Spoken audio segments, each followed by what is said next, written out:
that just, Can you hear us now? Rick? Yeah, I got you now. Okay, yeah. Okay, back to our agenda. Can you see us, Rick? Yep, I can, yeah, I can see Mary.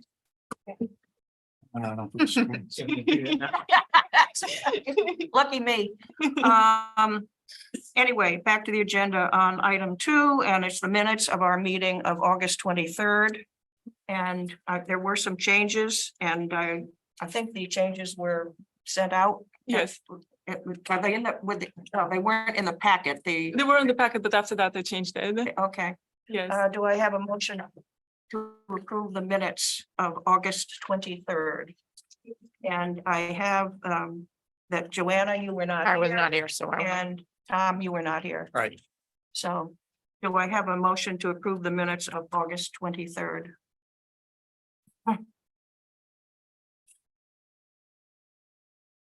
All, and do I have a It second? was a silent motion. All right, I do have a question.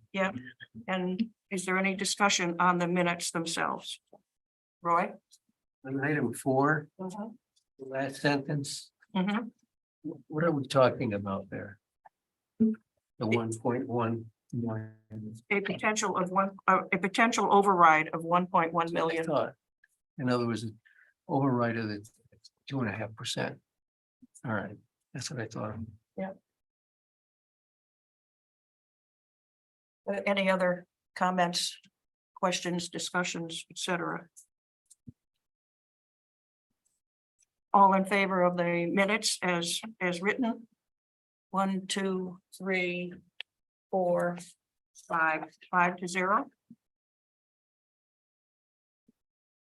And that was Paul and then Roy.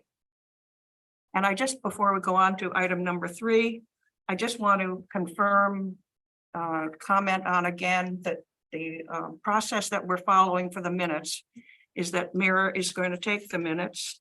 You're going to send them out after the meeting to everybody on the committee. We will be given a week to make comments, suggestions, what have you.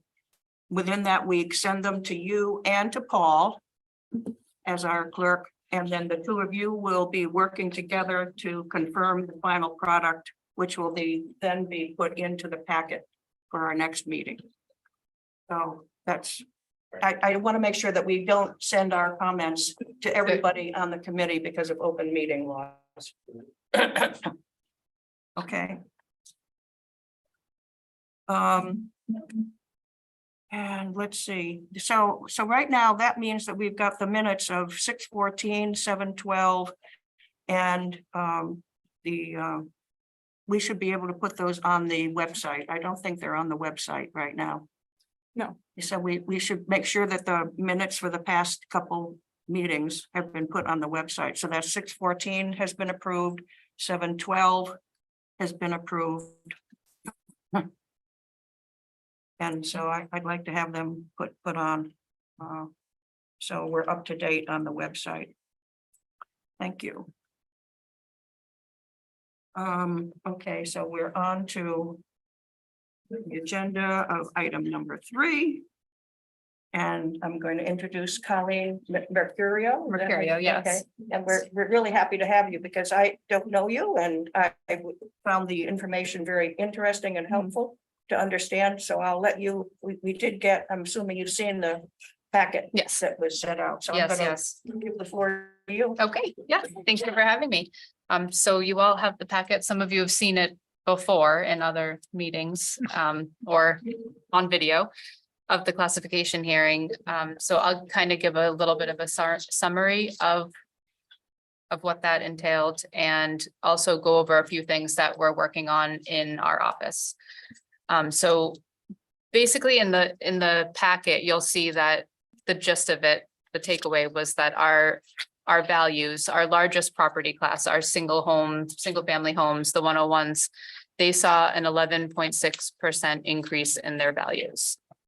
And the remainder of the residential class, so that the 2 families, the multifamilies, the mixed use, et cetera, they saw a slightly higher increase of 13.2%. So these adjustments, they brought Eastham's median single family home value to 704,800. And so our tax rate came down a bit from 724 to 701, and this resulted in the median single family tax bill increasing a little less than $500. It was roughly 411 increase to a total bill of approximately $4,941. So comparatively, it's a minimal increase despite the 11.6% increase of the value actually went up. And we were able to, offset a good deal of that with the new growth that we were able to capture for fiscal 24. Without our new growth, the rate could have been much higher. So I think you're all familiar with what new growth is. It's essentially something that's added for the first time to the tax roll. So it could be something that's newly created, construction or something, or it could just be something that it was finally brought to our attention that it was there. Like somehow. outdoor showers. Exactly. That was last year. But I have a question on that. Yeah. When you say something new has been added, Mhm. what value do you give it? I mean, do you give it the value of what I paid to have the outdoor shower built, or do you? No, Yeah. so I mean, there are different ways of coming to the total value. We have Marshall and Swift cost tables go into the background cost tables in our CAMA system, our assessment system. And then we have, it's based on the year built and a depreciation table. So there are lots of factors that go into the final valuation of something, but it's not based on what you paid for it at all. Mhm. Okay, It's the delta value to the property, what is that? the delta assessed value to the. To the property? Well, in a sense, Okay, of anything new, because we also have sales adjustments that would be Fair enough. changing things. Yep. Okay, so we were able to increase our new growth by analyzing we have permitting procedures and field visit practices that just to kind of make sure that we're making the most of these tools, we kind of took a look at how we were doing a bunch of this in the office. So the recent addition of our online permitting system, it allows the office to access permit details to kind of better understand the scope of the work. And with this, we've revisited which permits actually warrant a visit. So overall, we've increased our field visits, often visiting permits that aren't necessarily related to growth, but we've brought in the scope of what's reviewed during those visits to be able to pick up any discrepancies we have in our data. So Are you some finding many discrepancies? slight discrepancies. It depends. Sometimes you'll just see that something is measured differently than we have it. So we have to just make sure that it's accurate. Maybe the shed is larger than it was on the field card, or maybe there's, you're there to view a new roof, but you see that there's also a new patio under it. Mhm. And, there are things people pull permits for things. Sometimes they don't, sometimes they do. Oh, So it's just kind of making sure that things are accurate. I mean, overall accuracy is our biggest goal, and fairly assessing all properties for what they have, whether it's deleting or adding, Mhm. just making sure that everyone's kind of paying their fair share. That's what we strive to do. So in addition to that, we've added value to things like Joanna had mentioned that we were tracking in our CAMA system in the past, and things that have an inherent value, but weren't necessarily having a value given to it in our system, like the outdoor showers. We knew that they existed, but they didn't have a value to them. So just adding value to that, we're adding it to the tax roll for the first time. So that was a lot of growth that we were able to pick up.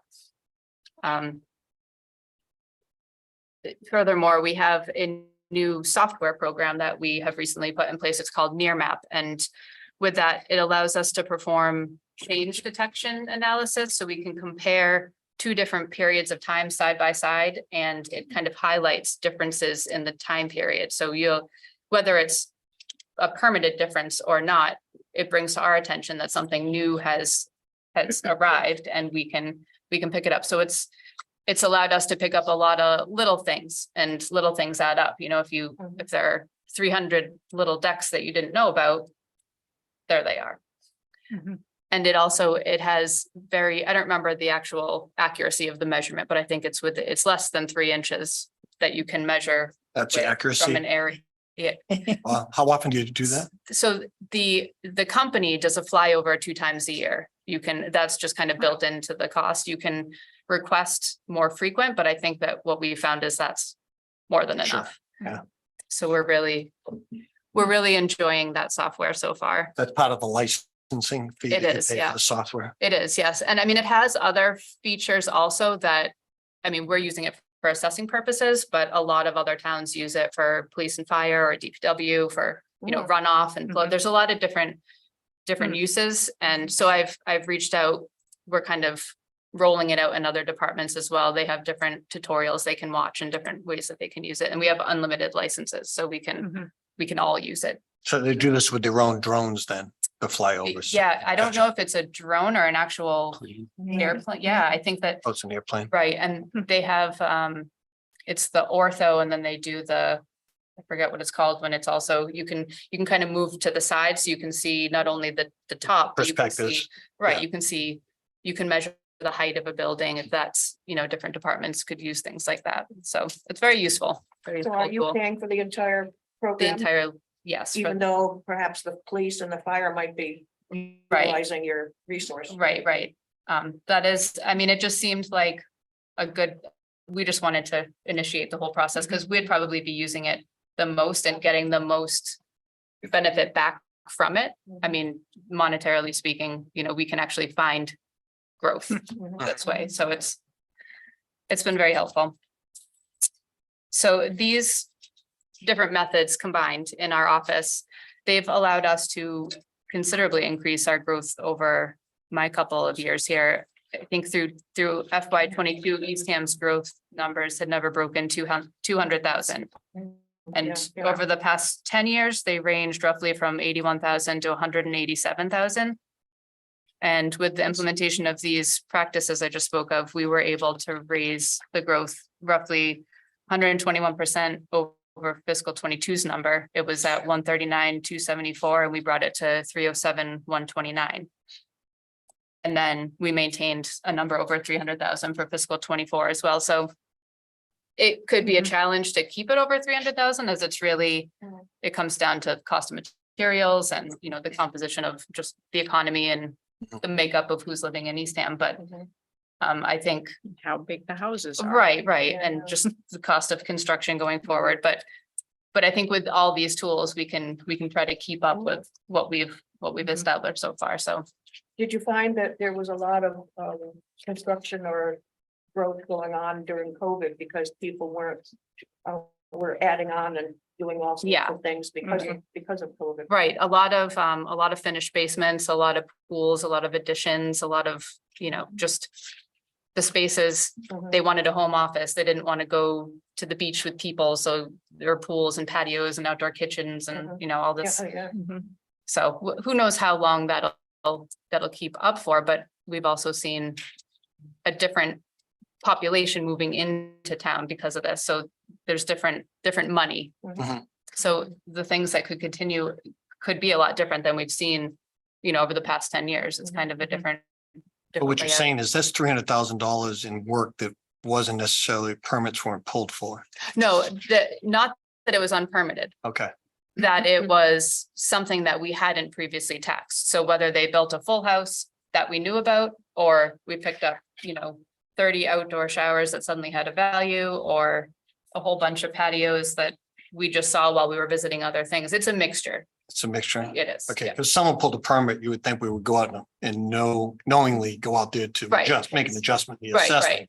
So I was just curious, out of What I that see- 300,000, how much was work that we That just we- needed to go do and work we didn't know that Right. was done? And we're not really keeping track of when we find it, if it was permitted or not. I mean, we are in a sense that all the permits we have entered into the system, we know that we have to go to them and we'll close them out if we find them, but we're not, Not We're not- policing them, right, the permits. right, just, Not what? Policing Oh, policing the permits. permits, like. Right. I was just thinking though, if over the course of time, you let people know that you were improving the efficiency of your office this way, it might Right. encourage people to pull the Your permits, permit, uh-huh. right? Which then generates additional fees, Sure. right? It makes your job easier, then your tool is used to validate what you have in-house. Eventually, you would like this to come down to zero. If somebody makes a modification to their house, they pay We already taxes know on it. about it, right? And they're less likely to maybe try to get away with something if they knew that Mhm. you were doing flyovers of the property Right. twice a year. Twice a year. Just a Mhm. thought, you know what I mean? Right, right. That's very true. And it's interesting to say, just when you say, like, when you go to pull a permit, the whoever's doing the work puts an estimate, $40,000 for this work. Mhm. But then what is actually done, that number isn't the number used to Right. do the increase. And I was thinking with someone I know who did major renovations and it took like a whole year. I'm like, it has to be more than that. Mm. So it's not, Yeah, it's relieved good to to hear it's not That's- based on that. It's not based on that. That's just. It can clue us in to Mhm. kind of a What larger the scope of plan is. work. Right, right. But oftentimes those Yeah. numbers are misrepresented Right. on when pulling the permit to begin It's, with. So we don't, might be just an early guess and then they don't come in and fix it. So. right. So, But- so how many people do you think, I have a basement and I've decided to fix it up. I'm going to put a movie theater down there or a Bowling bar alley. or a exercise room or a bedroom. I don't know what I'm gonna do. I'm gonna really fix it up. Mhm. But I have a friend that lives up up towards Boston. He's going to come down on the weekends and he's Mhm. going to do it for me. How does that? I mean, I'm Well- aware of a couple of situations that have been like that. Right. And you're saying that your friend isn't going to go to the building Right, department right, first. right, Yeah. I mean, there's no way of us knowing things like that unless your home then goes on the market, and we No, can and then see you the see it. listings, because we The next do, person can pay. right. Eventually, Rent it and they do a rental inspection. right, Right. right. So Mm. there are different ways that it Yeah. can come to our attention, Yeah, but yeah. it's I'm not just always wondering instant. Whether, because you couldn't see that with a flyover. No, no. Gotta do fly-ins. Yeah. It's a different Don't have program to- though. They don't have to allow your entry. No, absolutely not. So Yeah, that's. but the that's thing. rental certificate program is, they visit all of them, Yeah. not every year, but, so. Right. What is the process for visiting a home, for checking in homes? As far as assessing is concerned. Yeah, Well, we visit the permits and we visit for, say, like a cyclical inspection every 10 years. Within a 10-year period, we have to visit a home to make sure our data is accurate. Mhm. But we don't have the same authority to be there as, say, like a building commissioner.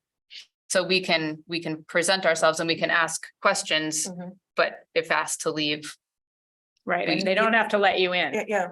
they I don't. mean, If Definitely you came to my house, I don't have to let you in. Oh, no, definitely not. Right. No. So I mean, No. and so we try to just, have a conversation at the door. We're not trying to push into Mhm. your house. We just want to, if you can just confirm that the information on our card is accurate and it can be a verbal list, we call it, that's quality also, because it still brings a lot of things to light.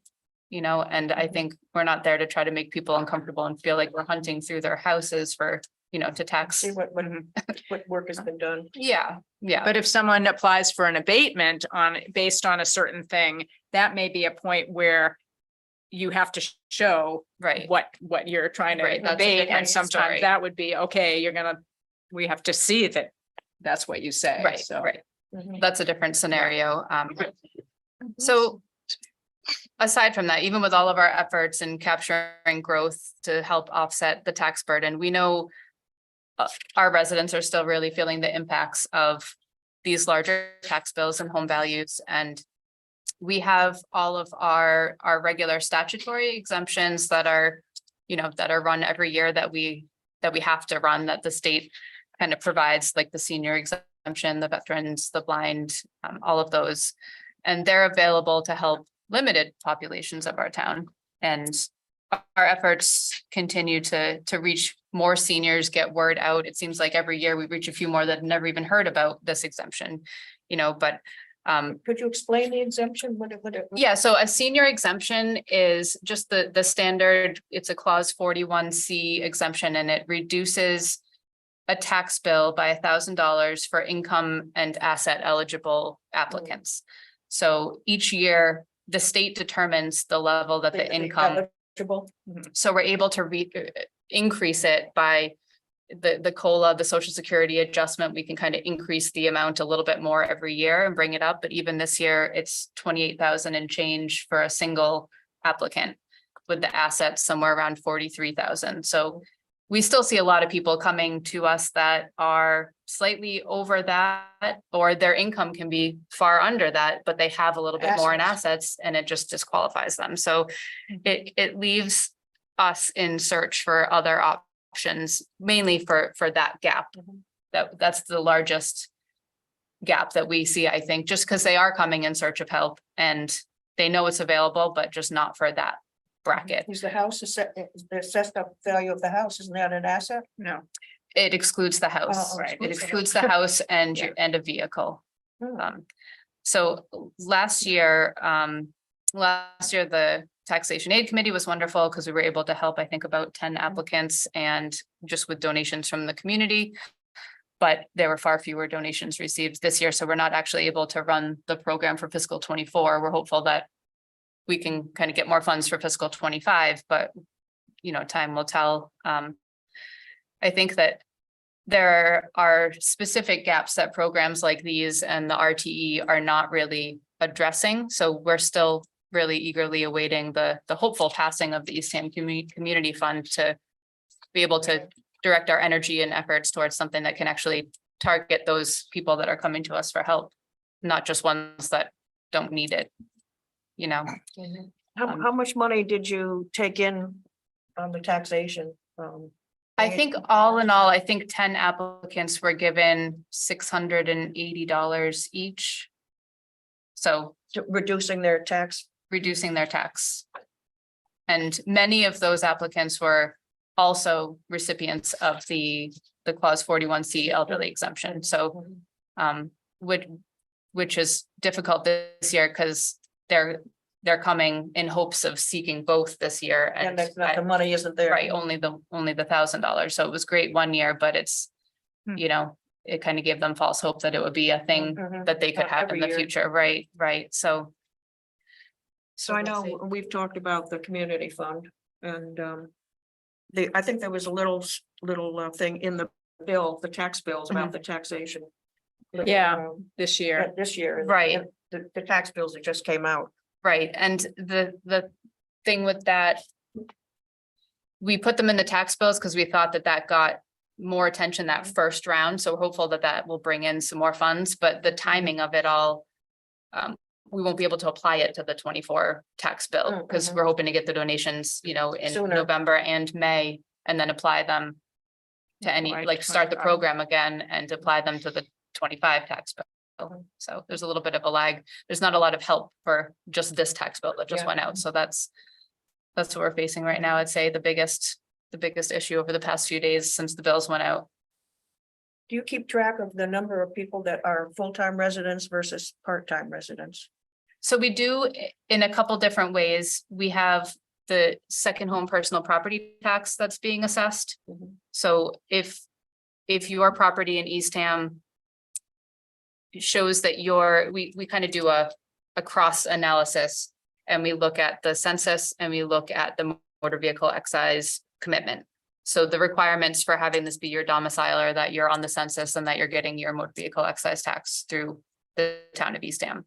So we kind of run a comparison and we were really trying to clean it up this year to make sure that our numbers were good for, going into the RTE review that we had in Yeah, January. yeah. So we were trying to clean up the numbers. So we did end up deleting a lot and adding a lot. It was almost a net zero, but a lot of people who hadn't been getting it did start receiving it this year. Which has Are receiving, your the personal personal property. property Yeah. tax. Yeah. Yeah, so But the numbers are still about 55%, at least the last time you did them, right? 55% part-timer. part-timer, Right. yeah. So it's still, it hasn't really changed much I despite. was wondering whether things changed because of COVID too. Right, because right. it And did- there were move-ins definitely, but there were also move-outs. And it's not just, I mean, what I've seen even in the past couple of days with the address changes and people calling that we did add personal property tax to and saying, you know, well, I'm only having it sent to Wellfleet because that's where my business is. So, you know, we added it and we thought that maybe they were a second homeowner because they weren't meeting all the criteria. But that's only because they had a good reason, you know, so it's hard to get a definite number because there are all these little odd scenarios where we won't Take really a know. snapshot the best you can at a point in Right. time. It's gonna change the next day. Right, and I think the census is a good indicator, you know, because it really shows that you're here. Mhm. So, How do you handle veterans? so we have several different exemptions for veterans. Unfortunately, there's no just general exemption for a person who has served. It's for a disabled veteran, and then it's based on the extent of disability. So we have it's clause 22. There are probably 6 or 7 different options for it, depending on your specific circumstances. Is that with every Massachusetts town is that way? Every Massachusetts town is that way, but the amounts can be increased up to a certain amount. So it's not necessarily, if a town decides to increase an amount, it's not necessarily something that they're gonna be reimbursed the full amount from the state for. So the town kind of takes the extra. You know, I've their lived in New hands. York and in Connecticut. And you just went to the assessor's office with your DD 214, Mhm. you got a 15% break on your assessment. No matter if you had a disability or not. We That's- do. Especially for Vietnam veterans, Mhm. in the Vietnam War. You just walked in and Right, here's when I served, here's where I served. Okay, 15%. here you go. Regardless of income. Yeah, Yeah, well, Yeah, I I don't- wasn't making much income then, so. yeah, none of the veterans exemptions that are in place are means based. They're all service and disability Disability. connected, right, right. That's why we really need the community fund passed, because all the things that people want to do to help people in need, whether it's working families or what, all the programs Colleen's talking about all have criteria by and large. Right. So Age Income and- criteria. yeah. income or disability or age. And yeah, the only thing I don't think you mentioned is it's relatively new to Eastham. I don't even know if we have anybody yet, but is the senior deferral is not really an exemption, but another method if we got some. Right, right. I actually had somebody at the counter yesterday or earlier this week that I was discussing that with, because none of these other options worked for them and they still don't know what to do. So this is kind of like a last ditch effort. When you have no other choice, you can defer your taxes. And then do we charge interest? So there is interest charged, and there are 2 different types of deferrals. But both of them have to be paid back. Maybe when the house is sold. When the house is sold, yeah, Some sort of lien or. right. yeah. The one you can do for a longer period of time, if it's just if it's just that you're having a rough bout, then there's one that can go for Longer 3 period of years, but time. you don't have to be, right. One can be just indefinite. Yeah. When you've gotten the money from the taxation fund, Mhm. the monies that you've received, does that tend to have come from just a few people with large amounts or a lot of people with little amounts? I think that, I don't remember specifically, but I think there was one substantial donor in that first round and then a lot of others that kind of trickled in after that. I don't remember the exact breakdown. I kind of fell into that committee a little bit after the funds started rolling in, a little bit after it was developed, so I don't know the answer to that. So we're sort of down to, if we want to help some people, the community fund is really, because the taxation fund isn't very Right, well, with that fund, you wouldn't have to say no, and I find that that's what I have to say to most people coming seeking help, and with the community fund, you could just help whoever was seeking it, so that would be the biggest benefit. And that's up with in Boston, right? You know, have you checked lately? I haven't checked lately. I have not checked lately. I was just, when you guys started talking about it, I put a note in my Wasn't it through committee though, Rich? Or- Yeah, it's been through committees a couple times, but It missed. never they quite didn't get to the vote floor. on, they didn't get it done for the last legislative session, so then it gets put off. So it was filed again in June, but then they take, pissed off. So Right. something should be happening But this. it doesn't have to go back to committee again, right? I think it's just got to get to the, doesn't have to No, go. to they the floor to refiled vote. the whole bill. They refile it if it doesn't get done, but I don't know where it starts up again. But Are we asking our state senator the? yeah, they filed it for us, tracking it. And usually I check once a month for the select board and put it in my report, but I just have not checked, so I will do that. Are we aware of any other towns that have other types of plans or things that they do that we don't do that would be helpful for folks like the ones we're Right. talking about? I mean, I'm just, Yeah, I think I've been on the board with Colleen is the third assessor I've worked with, so but from the beginning, from the board at one of the things like every year looking for other ways to help. Yeah. And so Denise Kopaz was really helpful Mhm. in that. And before her, I mean, a number of other board members, Al Seti was the chair for Mhm. many years, but looking at how to best help Right. our population What and other and towns what do. other towns are doing. And the Mhm. biggest, thing is if it's people under 65, there's so much less. Oh, yeah. I mean, 60 elderly, there's a number of Mhm. options. Mhm. Under 65, there's Nothing. Right. nothing. There's And nothing. it's, yeah. And that's what we need, people under 65 to live in Eastham and afford to. Right. Keep it going. Yeah, so. Hate beating a dead horse, but the other thing is the community fund. That's what we need. All right. And that's Yeah. Find out crafted, about the community and fund. it's crafted in such a manner that Right. whatever committee the select board appoints will be able to create programs will be what you all want to do. So. Well, and really something that targets people who need it. And again, the RTE is not very understood. It's more complicated than people realize. And actually, the Province on Independent is publishing my letter in response to someone's letter about the RTE. So you'll see a letter from me in there. But the Board of Assessors works with the assessor every year looking, to look at all the pros and cons of establishing a residential tax exemption. And it's not the answer to our housing crisis. And it's anyway, it's more complicated than Mhm. people understand. Absolutely. And my one question actually for Colleen is, we have from the residential is, 97%. If we implemented the standard RTE, would the commercial and industrial get bumped up? Because they're not. No, it's There- just within the residential class. that Okay, I we wondered shift. about that because the shift is within that class. Mhm. And yeah, I thought, oh, if it hits. the Right, people no, who it are wouldn't not- impact Okay, them. well, that's good. But maybe if we got some more of this, then this would be, we'd be helped. Yeah, yeah. But again, the other thing is there are things to look at and you guys went to the thing with Vail, Colorado, presented, things they're All the doing with restrictions. deeds and Deed there are many potential tools. It takes a lot of work to figure out Yeah. which ones are, How but to yeah, help So- everybody. And money. and money. Money, Yes. right. Yep, you have to Everything pay boils for down that. to Yeah, so. Okay, we digress. Sorry. Yeah. That's all I really have unless you have any other questions about what I've talked about. No, I want to thank you for the information and I want to thank you for coming and as I say, I have had all sorts of questions myself Mhm. and it's been very helpful to listen because I didn't know the answers and.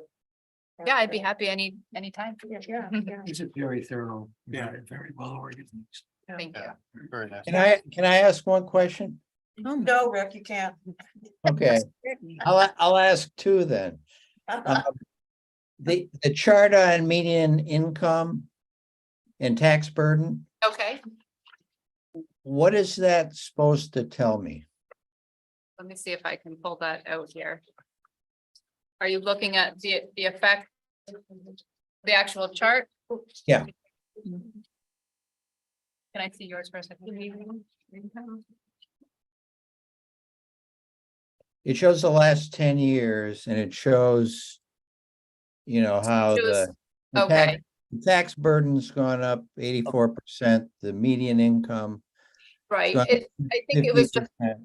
supposed What's to that kind of supposed to tell me? show in relation to the income, how much is the tax bill going up? So, you know, is it along with inflation? Is everything kind of going up evenly, or is our tax bill, you know, going up exponentially when the income's only going up a small amount?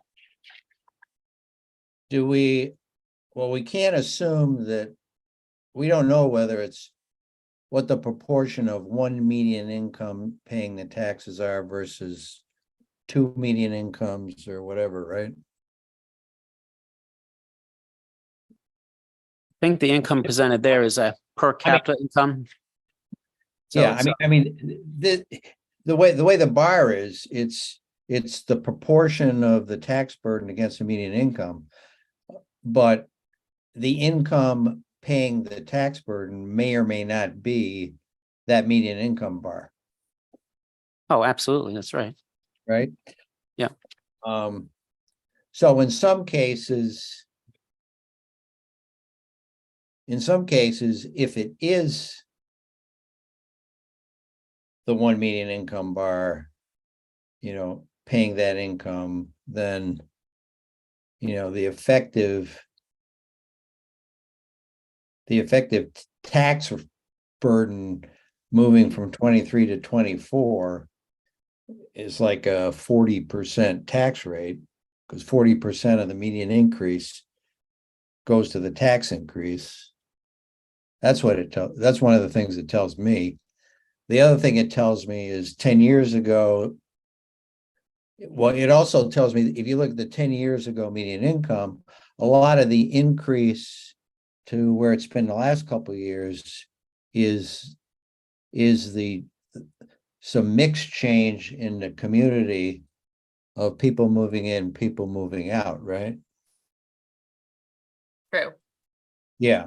So, you know, one thing this tells me, and something that I always talk about in these meetings is, you know, if I'm part of the 2014 or 2015 numbers, and I was on a fixed income then, I certainly haven't participated in that growth to the 39,000 of median income projected for 2024. And I've got a real struggle that I'm trying to deal with the tax burden bar. Absolutely. Okay, that's all. I'm sorry, Colleen, just so I'm sure, the 1% growth of the 1.2 and 23, the 1% growth, real growth, new growth, New growth. right? Uh-huh. That is 1% of the total town budget. That with, what's the 1% on? Where is the 1%? It's of the tax levy. Yeah, it's on the tax levy, 1% of the Oh, tax. okay. levy. Okay, that's what I was looking for. Okay, thank you. And one of the things we can talk about this, and it's actually in the next packet that we're gonna be discussing, and I was thinking it was in this one here. But it's in the next packet, but I was interested to note that the Department of Revenue, the income per capita, we are one of the lowest income per capitas of all of the Cape Town, Mhm.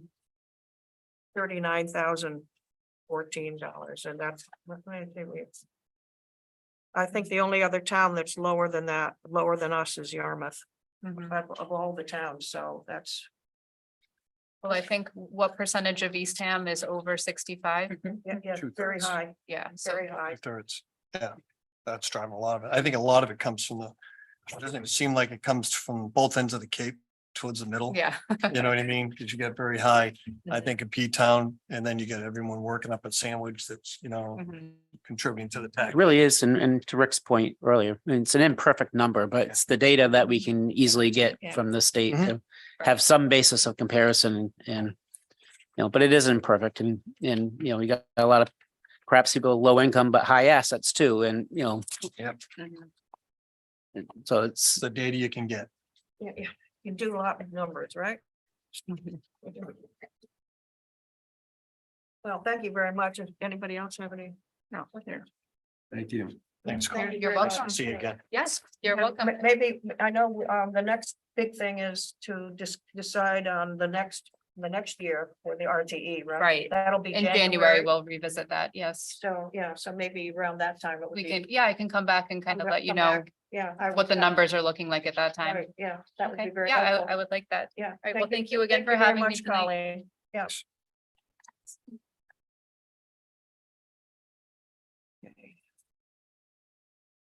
Okay, we're on to item number 4 of the agenda, preliminary prior year, and I'll let Rich talk. Yeah, I just want to say, I'm glad Colleen could come in. It's part of our plan and part of our annual schedule. You kind of missed it for the end of June, but we're thinking the next time town treasurer collector, probably June meeting's a good time. It's kind of quiet. But also tax bills will have been due May 1st, and so she'll be able to update you on the status of collections and tax liens and all that good stuff. That seems to be good timing for that. And it's when we get on this cycle, maybe next year around this time would be, we have, Tina or our accounting team come in. But their accounting team really would be talking about this type of stuff. This is all accounting stuff. Well, I think it's helpful for all of us. Just to know the people. understand the underneath part of everything. Yeah. I mean, we look at numbers and we don't understand or get the chance to talk to the folks. So I mean, so part of that plan, I guess my point is we'll have the other financial divisions come in front of you, and I think that's a strong thing to do. So That's great. I'm going to transition into this. I'm not going to hit on the highlights. I'm just going to go through these slides so you can read the highlights such as they are. I'm glad we could wrap this up and get this behind us and get this presentation, because we have a bond rating call with S&P next Tuesday, I think it is. And a lot of this information is stuff that they've sent me in a note that they want us to address as part of the ratings call. And so we'll have a nice presentation put together for them, and they'll probably be hopefully impressed to hear that we've already done this and we present it to you and that we have discussions about it. And we'll talk, that's one of the slides in here that I just want to reference once we get to it. But bottom line is FY23 was a very strong year. There are a couple of extraordinary things that I'll point out that made it stronger than probably what it should have been or could have been. But we do have some conservative, budgeting practices on the revenue side that contribute to our free cash. And we've had a philosophy of contributing on the departmental appropriation side, by and large, what we think people need without overdoing it. But that does generate some level of turnbacks, which also generates free cash. And we use that free cash to fund our reserves, which we've substantially done. And so we're in good shape there, but we need to continue to fund the capital plan. The free cash is the main driver of funds for the capital plan outside of borrowing. So in a month or two, whenever it is we get around to looking at the capital plan, when you look out over the 5 years and the bottom part of that capital plan indicates all the funding sources, it's probably going to read something along the lines of, anywhere between $1 million to $1.2 million. And it might be a spike in there any one particular year, but $1 million, $1.2 million of free cash is needed every year to support that capital plan. And of course, there's always an amount that we keep in reserve to maintain our general fund balance. And that's kind of where, well, I guess that's not exactly where I'm going to start. I'm going to start on page 4. Just remind everybody. I guess I should have made those numbers a little bit bigger. But in the bottom right is the page numbers. And it says FY23 budget plan. We always start with a balanced budget, and FY23 was no exception. The only thing I really want to pay too much attention to the numbers, but the main thing I want you to take away and just make you recall, because we'll talk about this when we go through the budget process this upcoming year. So we approach this with 3 different buckets. We got the operating bucket, which is departmental budgets that have annual expenditures that are annually recurring costs that we try to fund with annually recurring revenues, so that can be supported on an ongoing basis. And hopefully the inflation of those doesn't exceed our ability to fund them. The second bucket being the capital budget is the second bucket. And we have about the override from a few years ago of $400,000. That's annually recurring revenue that supports that. And above that, we have about an ongoing need of about $1 million a year of free cash, which is the largely funds that budget. Free cash isn't necessarily a recurring revenue source, but if we know the amount that we need, we can work towards making sure we generate that amount of money. Rich, can I ask you a question? Why do we wait for free cash in order to fund the capital budget? Seems like we have to make an investment, like you said, every year based on the plan you put together. I know we look at it year by year, but why don't we just plan for 1.2 million a year in our plan and budget it that way, as opposed to wait for the free cash or wait to flow back from other budgets? Well, if you want to suggest a $1.2 million override to add to our existing 400,000, then we could have tax levy to fund the capital plan. Well, would it be really necessary for an override? Because it sounds like we're budgeting. We just wouldn't budget from those resources that are flowing back into free cash. We'd actually put the 1.2 million into a capital plan. So you're saying, so you could reduce, Yes, theoretically, if you're generating free cash, then you don't need to have the operating budget as such as it is. You could reduce that Yeah. and then repurpose that towards it. And we could do that. okay. I'm I'm just wondering why, I'm not saying do it. I'm just wondering what you're thinking behind. But it that. does put the squeeze on some things, and that's, not that there's nothing necessarily thing wrong with that, but it does squeeze some things. Some things we have to budget for because we just might need it on any given year. Mhm. And maybe there's a different approach to doing that. Okay, And We're not nimble like a business. So in the middle of the year, we really don't have a lot of mechanisms for, other than a new absent town. calling a special town meeting, right? okay. To Well, raise and that's appropriate fair. I'm still thinking, Yeah, Yeah, business. Yeah, you do can that. move, we Yeah. can't do that. yeah, And then the other thing, I mean, we'll get into the S&P discussion in a bit. They have a target. One of the things they dock us on, at least the last time, was budget flexibility. They have a target, and it's actually I think, the next slide, of 5%. They want to see turnbacks of about 5%, which in my opinion is a bit high in our situation, our circumstance with our level of reserves and Yeah. flexibility on the revenue side. So I don't know that we need 5%, but we certainly don't want to be doing, in my opinion, turnbacks of next to nothing or 1%. That's to the extreme the other way. So I always kind of thought, a 2.5%, 3% for Eastham is a pretty good amount of turnback. Mhm.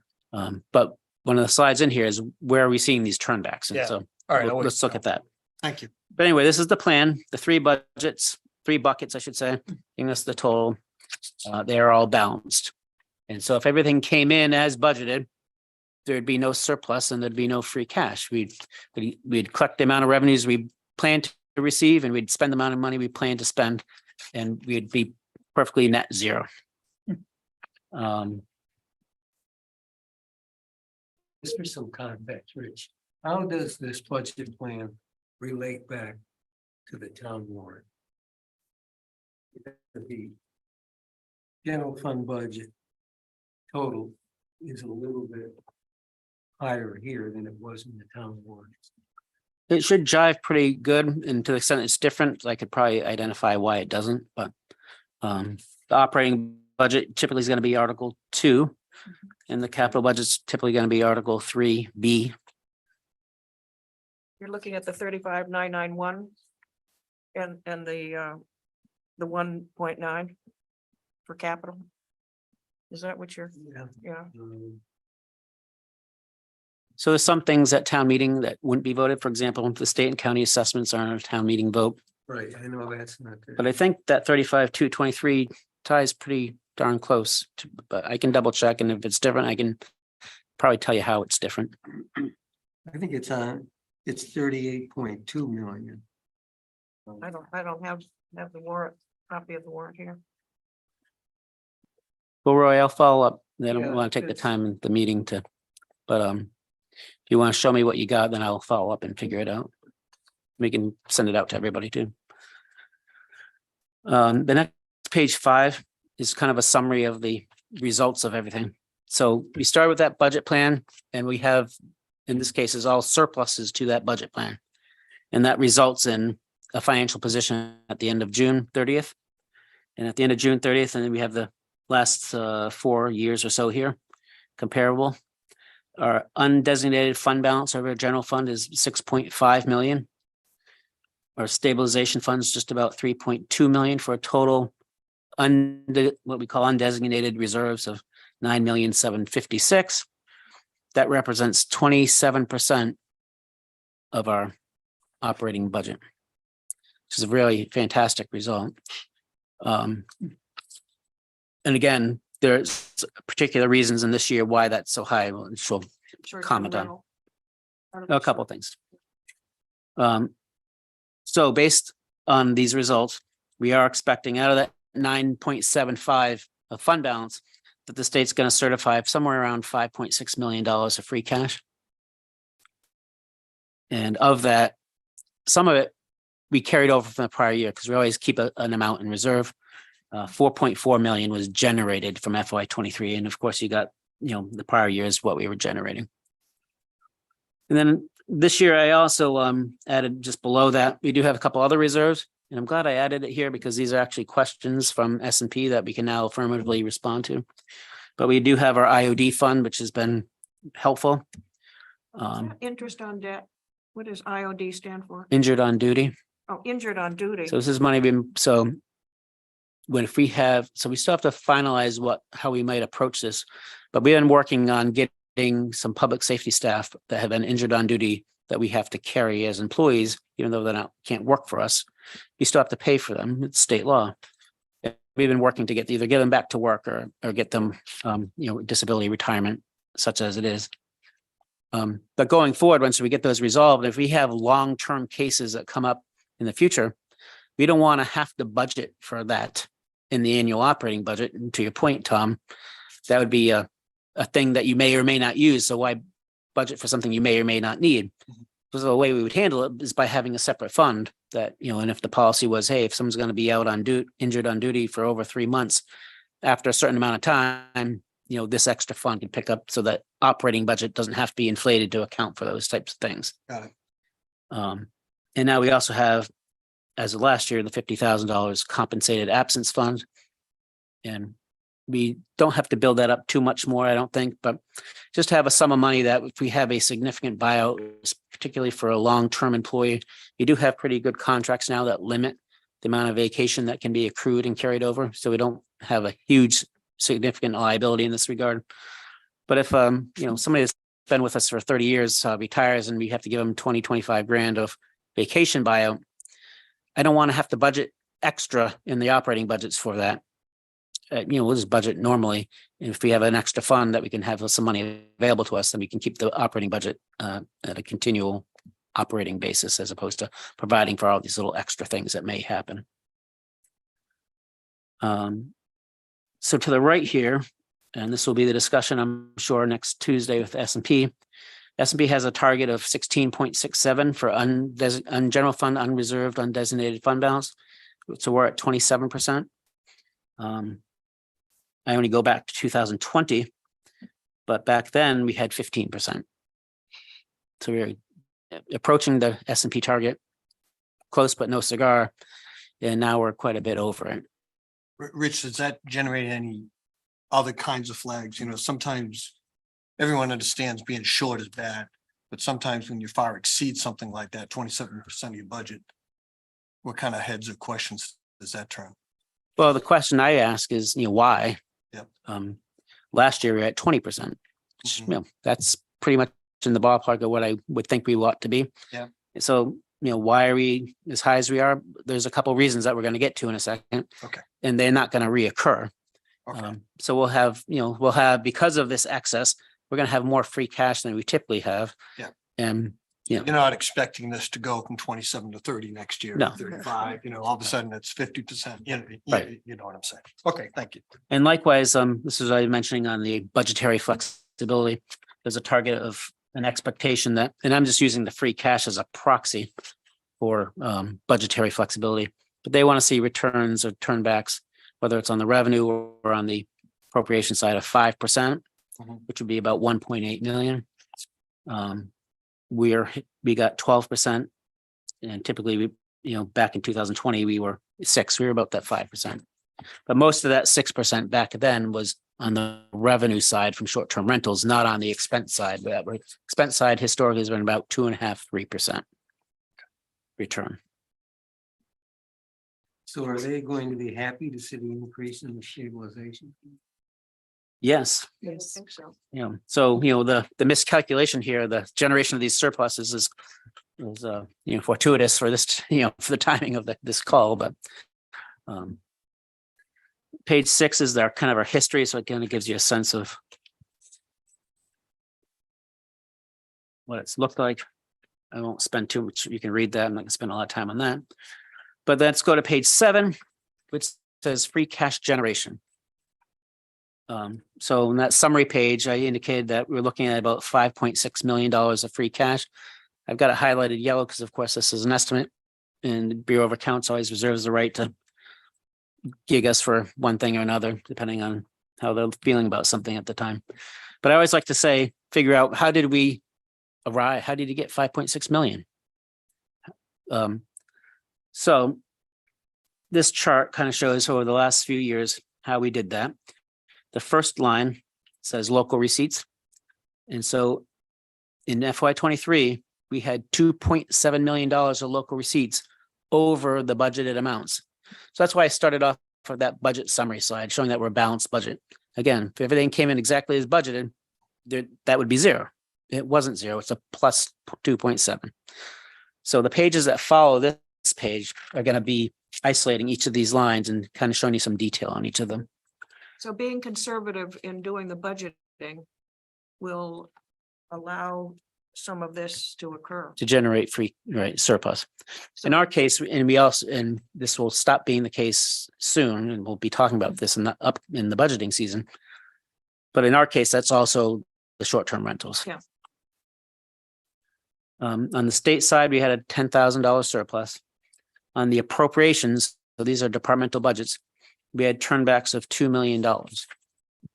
And again, there's one particular reason that's significantly more than it typically is. So we'll get to that when we get to that page. Property tax, we always, the first year, always collecting a little bit less than the total. Because there's timing issues and not everybody pays on time. But ultimately our tax, we have I think it's I'll show you the collection rate in a second. But anyway, that's a reduction. And I put in a little balancing act here of, I know there's always some adjustments. They always hit us for something. I just put in 100,000. In this year of any, it actually could be a bit more. I don't think we're going to hit, but we have time, we bill all the things that we're supposed to get reimbursed for grants and Chapter 90 and all that stuff. And as long as we've billed it before the end of the year, we should be set. But sometimes the state's not so great in timeliness of payment. And depending on how the Department of Revenue is feeling in a particular year, they say, well, we're not going to give you credit for that stuff until you actually get the money. And if that were the case, then we actually could be a little bit shorter than the 5.6. But I don't think that's going to happen. So all those things add up to $4.4 million of free cash that was generated for the fiscal year. In the prior year, we had almost 1.2 that left in reserve, and that's how we get 5.6. But the key point here is we generated the 4.4. The remainder existed previously and was kind of carried over. did we earn interest on that 1.1? Well, to the extent it's cash, it sits in bank accounts and generates interest. You actually see when we look at the Yes, local I see it. receipts, our interest earnings are quite a bit up because rates are Increase, yeah. actually coming back to be something real.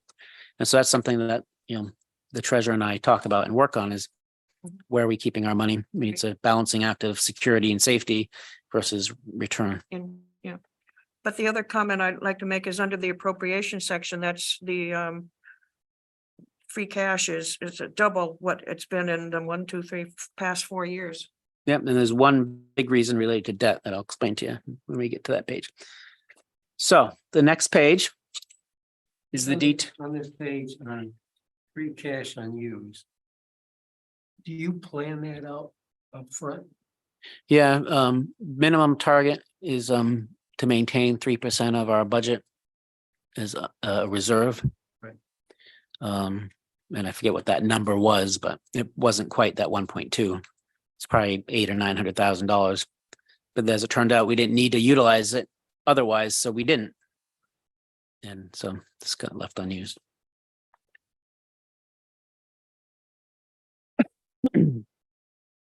Page 8 is the detail on the property taxes and the state receipts. I just put it all on one page because they're not overly significant. But you can see the budget column and the actual column on the property taxes, which indicates our actual collections and the amount of our overlay that we use and the amount that we collect on the prior year. And that's why we have 30.4 is the net budget and 30.2 is the net collections. So we have about a $200,000 shortfall, but we will collect that amount in future years. And likewise, state aid is just two numbers. They told us to budget 698 just about, and they actually assessed us 708 or vice versa. I'm sorry, the other, not assessments, the other way. Told us that they're going to send us 698 and they sent us 708. And then to the right here, as I just added this for this year to start over years, we can keep track of the stuff, is our collection rate for each levy year. So how much do we collect in the year that's billed versus ultimately collect? And we're near, just after 3 years, we're pretty much nearing 100% collection. It'll never be 100% because we always have exemptions and abatements and things like that Colleen just spoke about. And then a big topic of discussion from time to time, and I think Cape Cod Times will probably revive this at some point in the fall. As usually they'll write an article every few years about uncollected tax bills.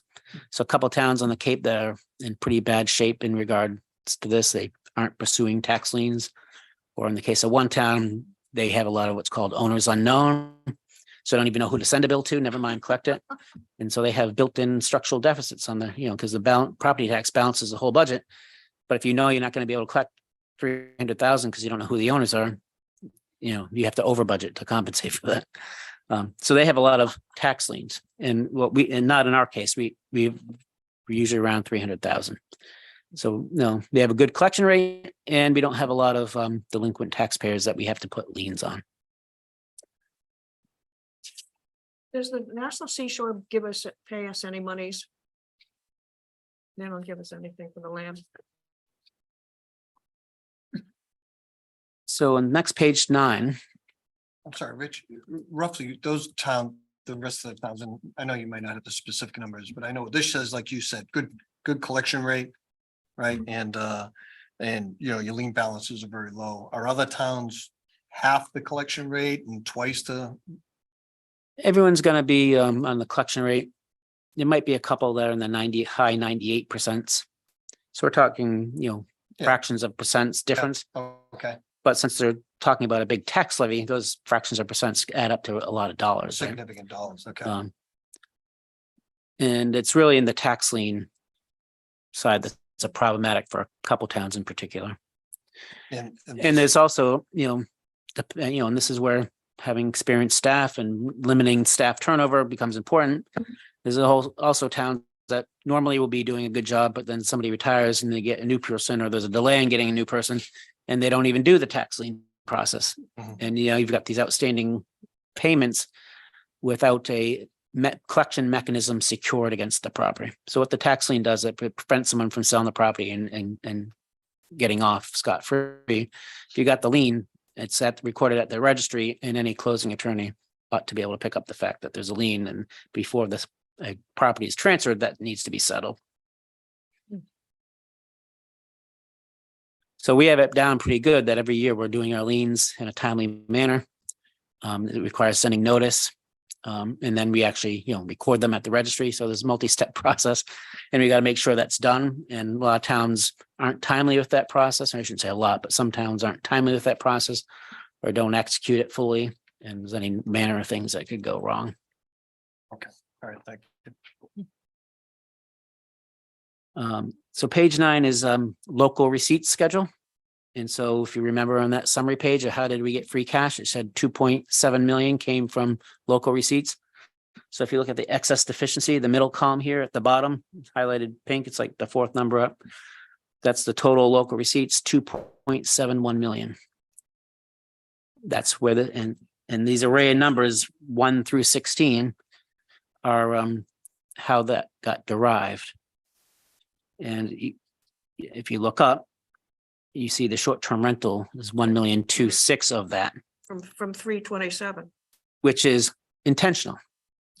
So remember, we've been not using this, except for the 327 was largely debt service on Town Center Plaza. Part-time rental inspector and piece of the housing coordinator. Oh, and investment income went up 4,533.14%. Whoa. Yeah, because we're actually getting rates of return. And once we realized we could get some rates of return and made money to spend some time doing this, we reallocated our deposits to those that were going to give us some return, all at the same time maintaining, Yeah. darn near 100% insurance coverage on it. Richard, short-term money market funds or? Money markets at banks, bank money markets, Yeah. FDIC insured. And then if it's not FDIC, we make sure we have either what's called DIF, Depositors Insurance Fund, which covers over 250, or we can get collateralization agreements with banks to. It's the first time you had reasonable rates to make anything. Oh, this Yeah. 0.1%. It's like, why do they even bother with that? Damn, Think nobody costs wants it more. the other way either. But on the short, let me just finish my thought on the short-term rentals. I just want to remind everything, this is intentional. Because a few years back, we used it to catch up on reserves and get our reserves fund and stabilization fund. A little bit of OPEB. Then we also had the plan to get up to date on some deferred maintenance in the capital plan, which we did. Then we had got up to date on that. Then the use was a couple of years ago, $900,000 for a housing article that we're using to do some housing initiatives. And then last year was the establishment of, was it 750 or 900,000, 800,000 for a wastewater stabilization fund. I would imagine, and this is just me talking out of turn, but this is what you guys will be discussing at some point. Of that 5.6 million, all things being equal, 1.2 ought to be utilized for, or could be utilized for that wastewater stabilization if we're following through on that plan, right? So that's a key number to know. So would In you, the upcoming budget, we will have debt service on the $6 million wastewater planning bond that was authorized.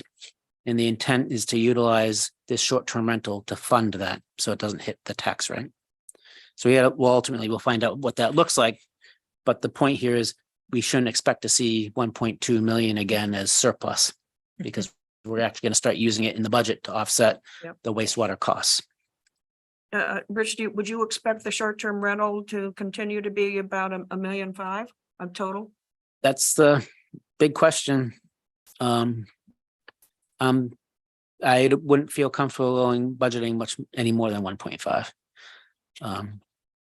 I think we'll be okay next year. I feel, because lots of people book things in advance, I think. But the question would be, if we experience a severe economic downturn, does that minimize people visiting the Cape? Maybe not, but it might impact the rates that the renters can get, right? Instead of getting $4,500 a week, maybe you only get 4 or 35 or whatever it is. And I'm assuming that is sort of a piece and a parcel of the hotel motel. I mean, it's all part of. So we do show the hotel motel separate. Yeah, I know, I'm saying, right above it, Right. went from 2 to, you budgeted 2 and almost 600. Right, so just remember our financial management policy. We actually have a policy that discusses this. Absent the short-term rental.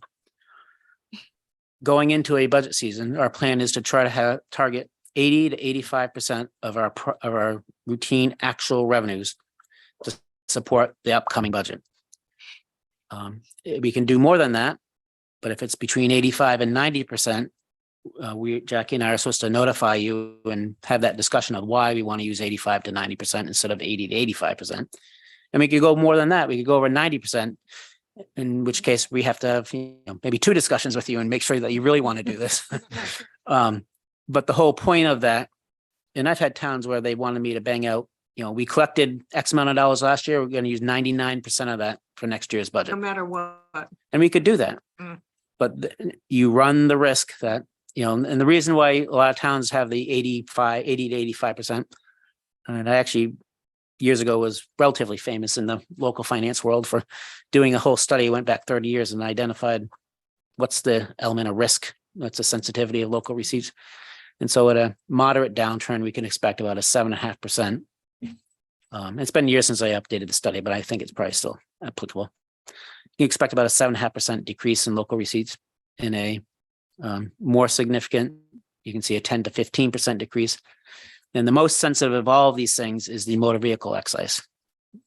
I mean, I guess, yeah, at short-term rentals aside, but in a moderate to severe economic downturn, people will not buy new cars and they'll hang on to the old cars. And Mhm. if you ever buy a new car, you know that you pay through the nose the first couple of years, and then a mat quickly drops down in the subsequent years to the point where you're paying, $25 or $50 on an old car, where just a few years prior, you might have been paying $1,200.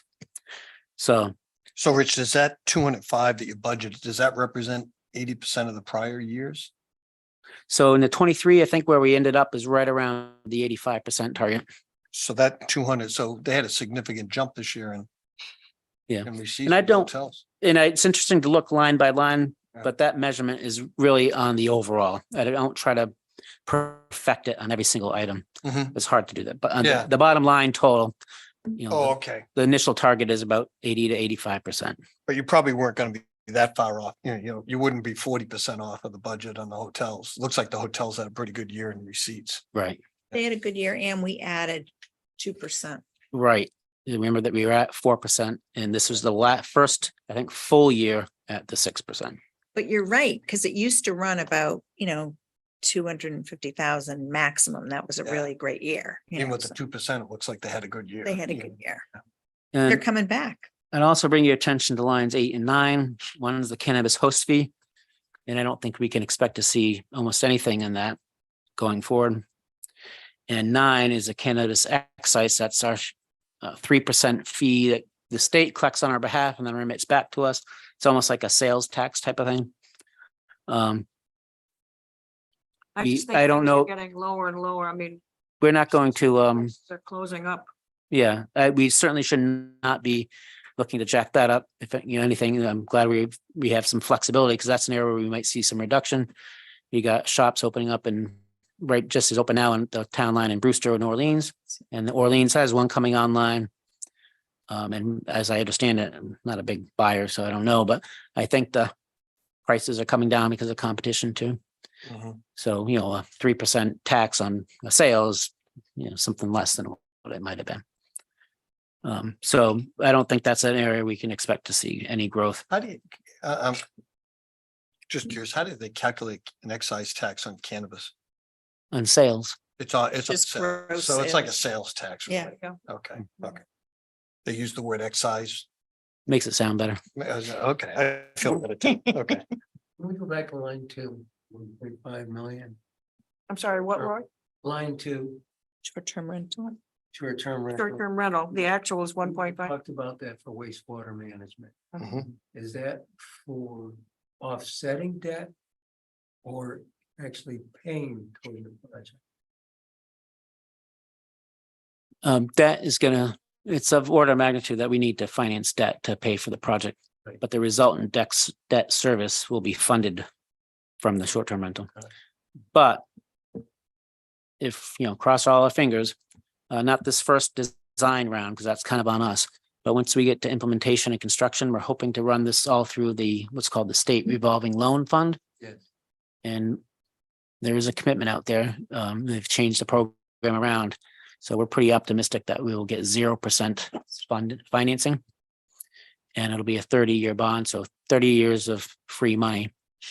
So the 1.5 that we're putting is almost like paying down the project, Goes for principal. it's all going to principal. Thank you. The other large item is the solid waste one. That Mhm. was interesting. And that's also it's always a tough one because it's very volume specific. And so similar question that you would have had for Colleen about the new growth, is it because we have a lot of new construction? And if the answer is, yeah, we got a lot of construction, well, guess what? We also have a lot of C&D that's running through our transfer station that we get money for, and it's profitable to us.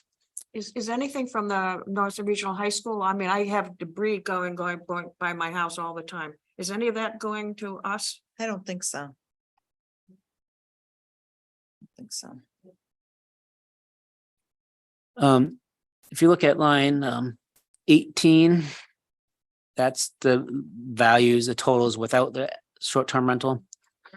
And I would tend to use maybe line 19 as a better proxy, excluding the cannabis also. And so on that basis, we had a budget of just about 3.8 and collections of 5.1. So if I was at 1.3. so let's say 5,144,386. And if I, darn, I put in too many numbers. One. If that's the number to start with, I'm not sure that it is, but just talking out loud here. And we want to target 80% of collections. That would mean Or 4 we million. bet 4,115,000 as opposed to 3 million or, $4 million. So we have a little bit of budget growth that we could add at a minimum to next year's budget process, if we believe, these are all sustainable.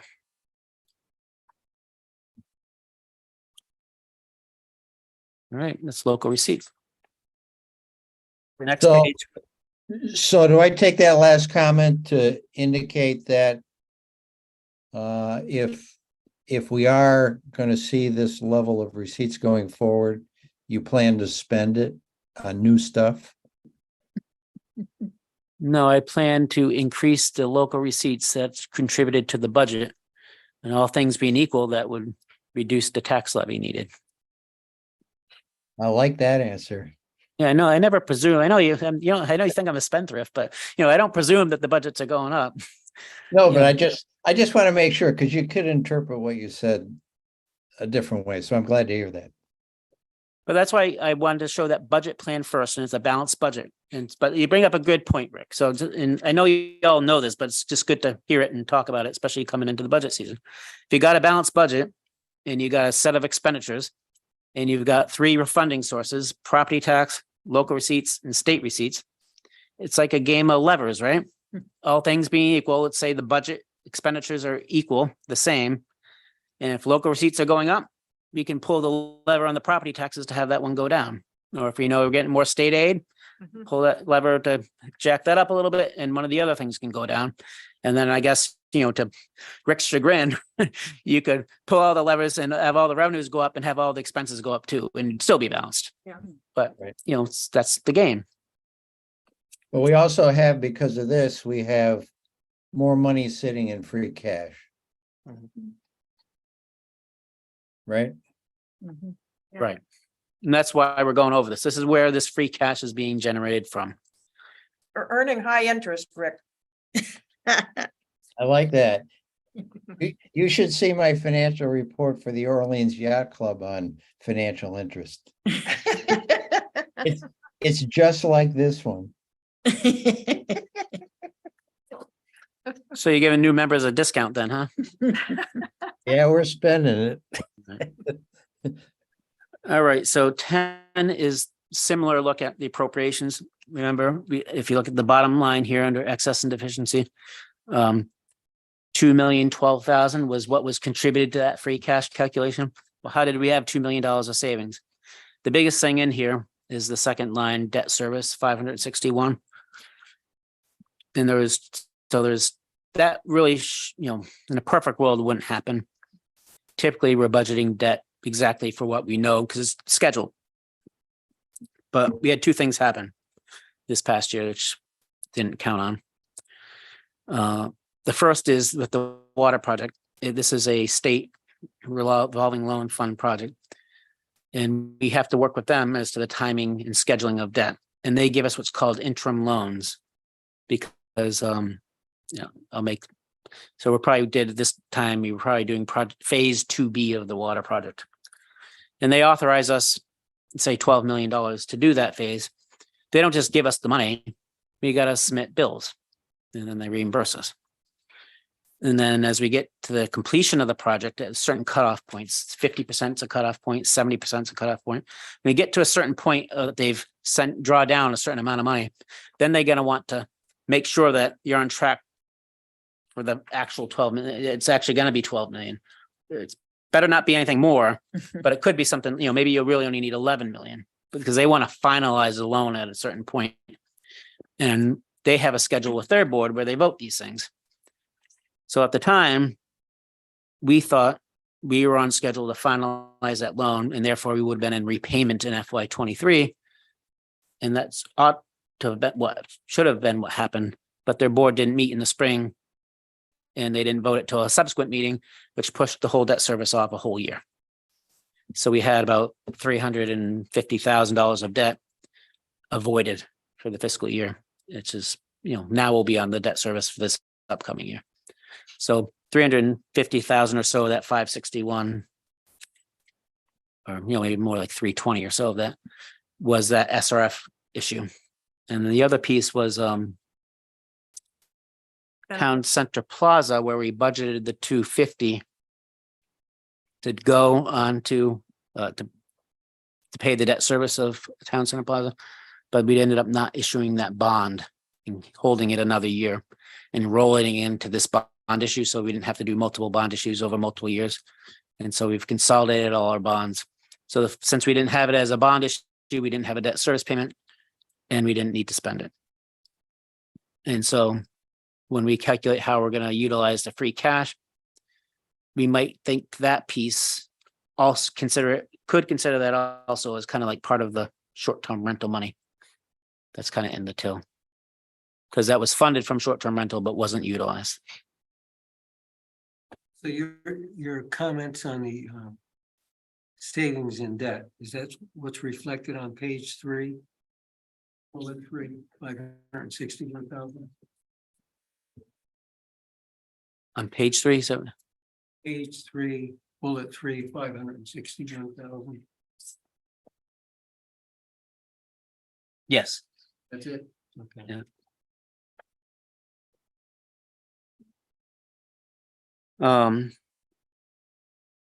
So that aside, if we accounted for that as a infrequent and really shouldn't be occurring, we certainly don't plan for something like that. So aside from that, if you accounted for that shouldn't happen, then you get, say, instead of $2 million of appropriation savings, we're really talking about $1,450,000, Mhm. which is about 4% of return on our departmental budgets. So now let's go look at where did we get that 4% return in departmental budgets? I'm going to hold the biggest item for a second and talk about salaries. Typically is an area of return. But I would suggest that you can't count on that. We're not allowed to under budget salaries anyway. And so one of the things I think we do exceedingly well, actually, especially with the new contracts, we've lined up a lot of things, is that we do salary projections based on a position control system. So when the fire department's coming to talk to me about their FY 25 budget and how much do they need for salaries, we know all their positions. We know who's in those positions and where they are on the step and grade schedule in the contract and how much longevity they're supposed to get and all that good stuff. And we budget exactly that amount. So if all our people are here for the whole year, Nobody leaves. there'll be no savings in their salaries. So how does savings from salaries come about then? Well, we have people leave and we hire people at a lower rate or maybe at the same rate, but we had a 3-month vacancy where we're not paying anybody. And then in the case of fire and police, we also have unused overtime. But you fund vacancies at the start of the fiscal year at 100%, right? We fund all the positions, whether filled or not filled. So if they're not filled for a while, then those monies aren't spent. Or if not filled at all, that whole year is not spent. That's a good way to do it. Well, we really have no choice. I mean, I don't know, we'd have that here, but this has been an issue over the years. Been court cases on this, there's, because the town accountant has a fiduciary duty by general law. Whenever they're approving payments, they have to verify that payments are, what's the phrase, unlawful, Oh, yeah. unlawful, something excessive. Unlawful, fraudulent, or excessive. Those are the 3 things they're supposed to be evaluating. So when they sign off on a warrant, that's okay to pay these things. What was the third one? Unlawful, fraudulent, or excessive. Oh. And so excessive would be the case where you budget for 10 employees and that department head wants to hire an 11th employee. Well, you don't have a sufficient appropriation to pay for that. That's considered excessive. So, and you don't have to wait till the end of the year. You've employed the person year round for the whole year. And then all of a sudden you say, well, why am I short, $70,000 in my salary? You don't have to wait for that to happen because you know what's going to happen because you've got 10 positions and you hired 11 people. And so it's within the realm of authority of an accountant to disallow payment for something that's excessive. And that's a good example of that. So we shouldn't ever let that happen anyway. So we always have to budget 100% of our positions that we know. Maybe we don't need all those positions, and we could argue that, but if we're going to say we need them, then we got to fund them. Expense accounts, we're typically not seeing a lot of savings on those. There are a couple though, and I wish I had broken this out separately, but the DPW salary and expense did have a piece. Small, relatively small, maybe a third of that or a little less, 25% of that, 885 is salary savings. That was a case of an unfilled position while we went through the collective bargaining process. That's likely to be filled though. But a good part of that, and of all the areas we could look to, moderate a bit, is we do provide money in their budget for road work on an annual basis, so they can always keep up with it. And it really hasn't been utilized to its full extent that it might normally be used. And I'm attributing that to the water project because we're getting a lot of road work done out of the water project. The other thing that's I think nice to see is these are kind of like the 10 biggest areas individually. All the other appropriations on $18.2 million of budgets is returning 412,000. So there's not really any one beyond these that are individually significant, which is an indication that, they're budgeting relatively tightly, right? The big thing that stands out here, other than the debt, is the employee benefits. And that's a bit intentional. And we talk about this each year as part of the budgeting process. Largely that's health insurance.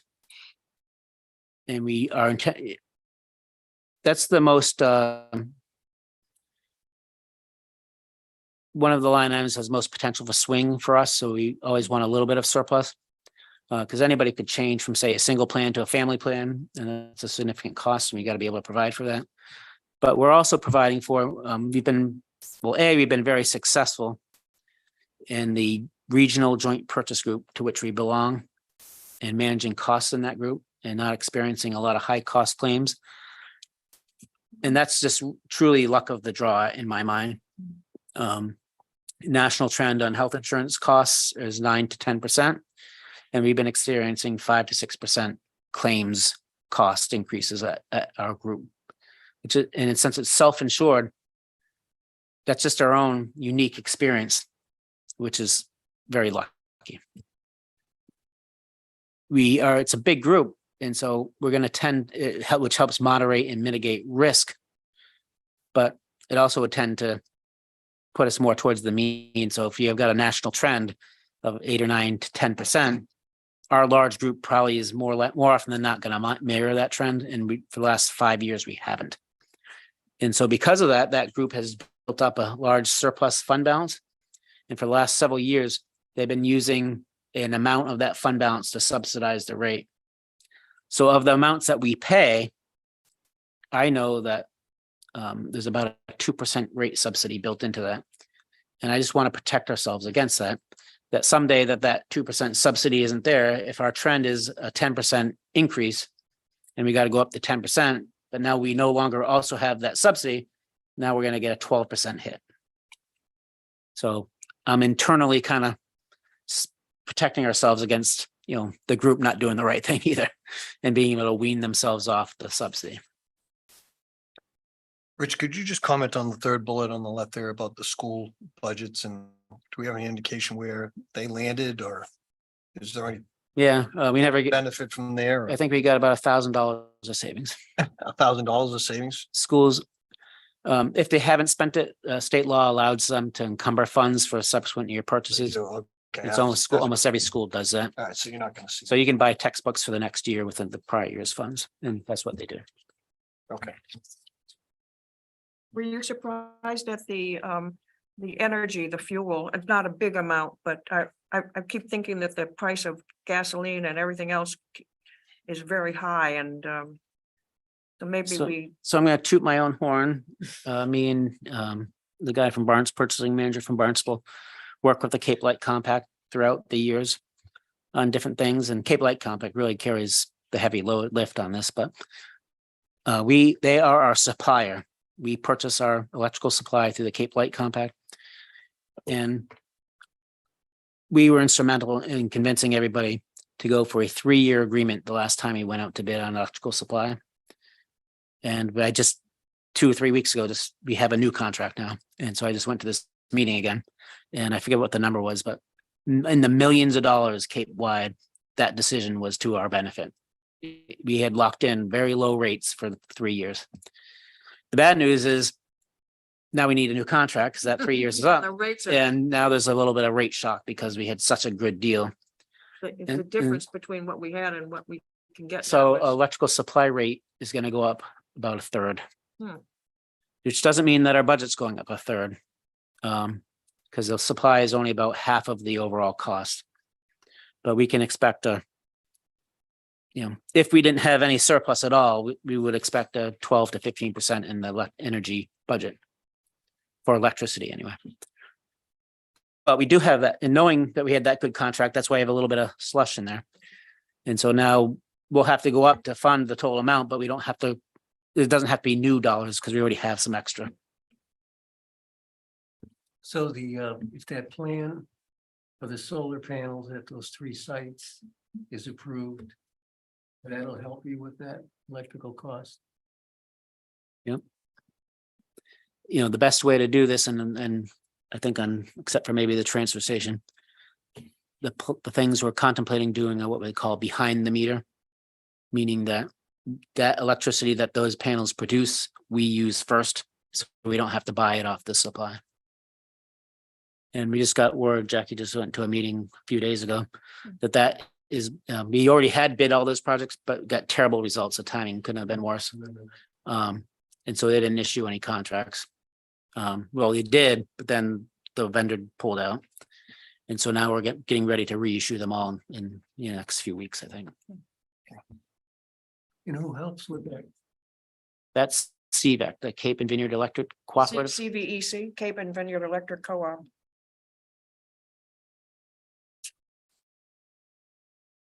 All right, moving right along.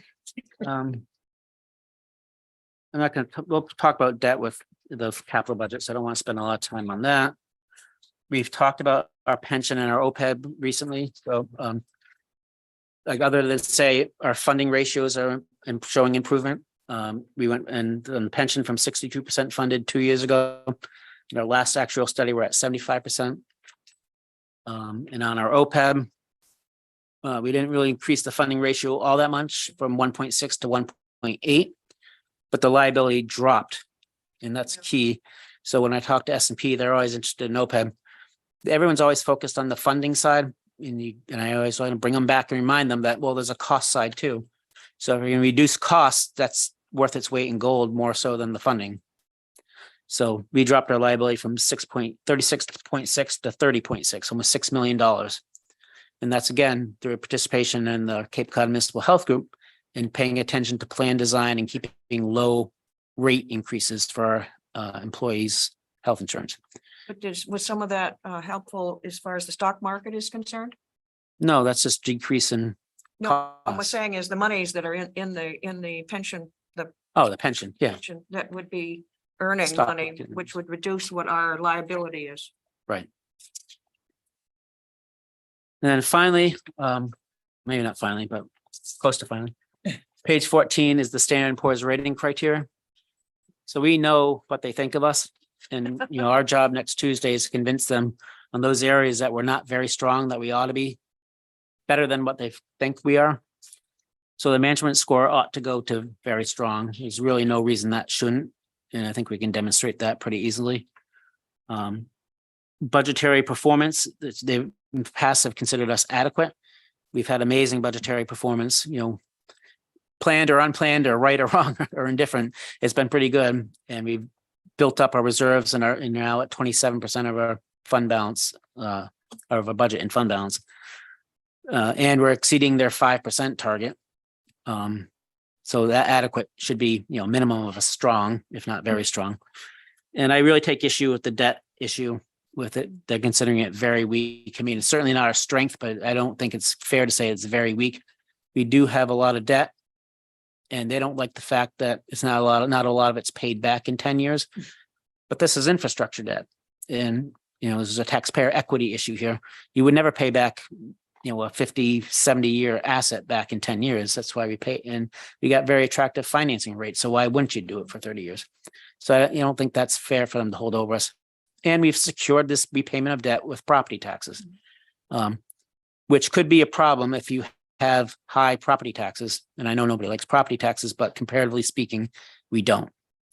And, back to that whole median income or per capita income thing, on a real dollars basis, we're still in the bottom third of tax burden on a dollar basis in the state, third lowest on the Cape. And when you look at the comparison to per capita income, we are at maintaining our position at about 12-13%. Could it be lower? Of course it could be, but we do have a lot of debt because we're doing a lot of projects. Rich, when were these scores generated? This passed, obviously, right? Yeah, this is probably 3 years ago 3 at years this ago. point. A little more than that, no. So when they come for a new rating, do they meet with you and Jackie? Yeah. Well, they don't bother to even visit us anymore. No, It's a they phone just call. call on the phone. The arguments that they. That's my frustration. So I, You check the boxes, it's the they checklist. listen, but I don't you're know that- talking to people who are not, Oh, well. yeah, it's like I call them 17, they're like, just out of school, sitting in Indiana or something. What does AA plus versus AAA translate as far as, in a higher interest environment, it'd probably be as much as a point. how much? Big difference. Now, Roy, I don't know if you have experience from when you're at the university, but the rates have been so low for so long, I kind of lose track, but it's probably about a point in a normal environment. And like in the high school project, you can only, the school only gets credit for the lowest borrowing rate within the regional district. So if any of the towns have less, even though Brewster is a AAA, they only get the AA plus rate. We're dragging them down. We dragged them down. Yeah. They used to send a representative that we would meet with. Oh, yeah, and you knew who he was, and he'd been around for 20 years, and you could, Yeah.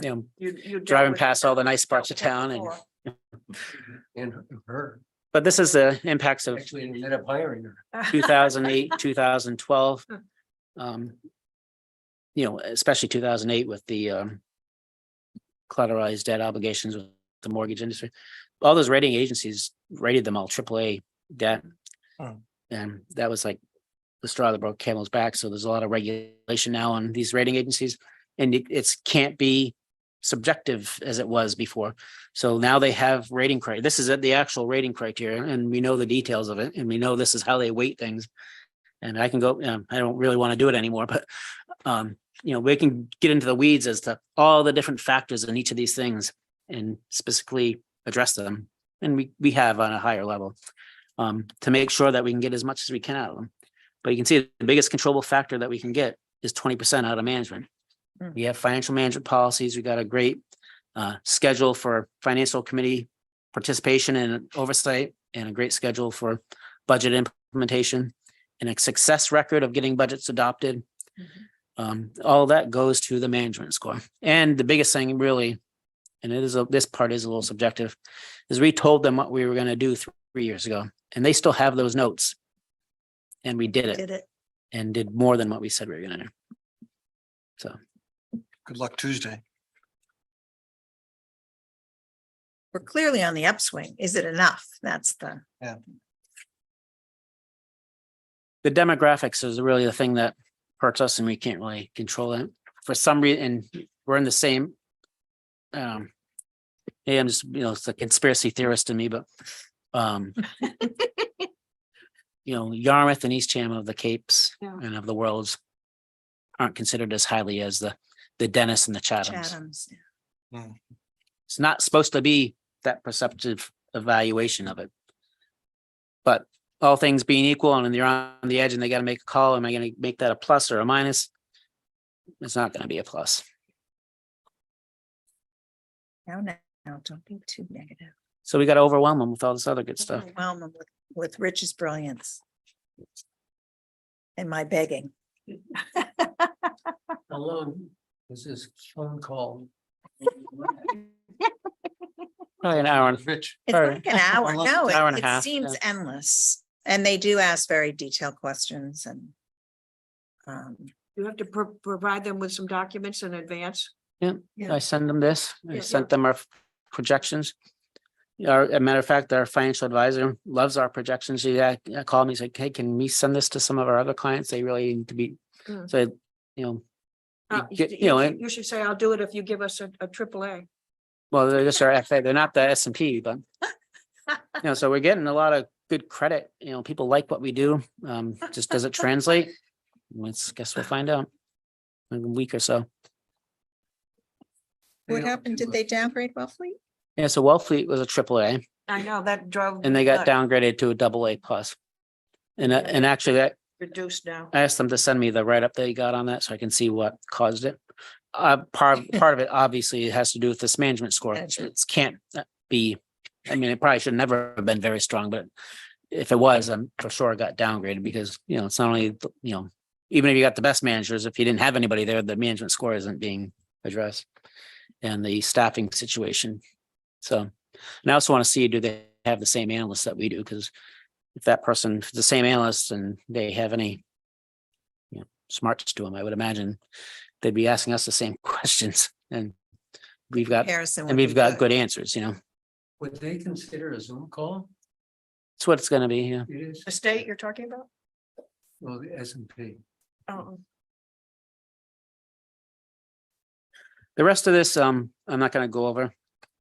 We'll probably refer to some of this stuff as we go through the budget process. But when I do put together all this data for the end of the year, it seems like an opportune time to grab the data. It's usually a year in arrears though. But I'll grab all the data from the other towns and compare us. So that, if you ever want to go back and get a 5-10 year trend on something, we can do that. And see the progress we've made or not. It's just Cape-wide data, all the towns on the Cape. but I do want to comment on, actually, I think it's the last page, where's the Cape-wide debt and debt service comparison, and I know we're talking about how people are having trouble, some people are having trouble paying their taxes. In Eastham, the debt per capita in 2022 was one of the highest. Chatham was with us a couple of years ago. They were higher. So I'm, it's just, Orleans is gonna catch up soon. Well, and that one in particular, it's very subjective because it's dependent, could have a lot of debt, but if you make a lot of money, the debt per capita. Oh, that's per capita, that's per person. Never, I'm sorry, that's not the right comparison. You gotta remember, a lot of these towns. So this is another interesting tidbit about some of this. This page, the debt page, and also the property tax burden page. Mhm. Gotta take some of this with a grain of salt, and I tried to asterisk a couple of these things, but it's impossible to communicate all the variances that happen between town and town. But for example, when you look, if you try to compare us, why does Barnstable have such a low debt per capita? And why are their property taxes low and comparable to ours? Don't forget, Barnstable's got 5 separately independent fire districts that also set a tax rate Oh, that's right. that They're not aren't included in that. Mhm.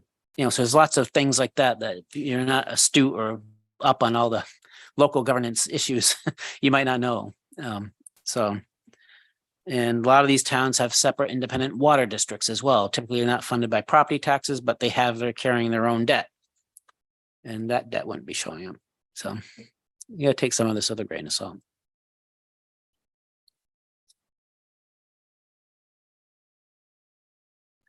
So sorry, that was a go on so long, but a lot of good stuff, and it hopefully sets you guys up for some thought-provoking discussions in the upcoming budget cycle. Can we do it around wine or something like that? Yeah, you're the chair, you can do whatever you I want. think all these meetings would be better with wine. It's just my opinion. I think Paul's got wine in there, you just don't know it. Yeah.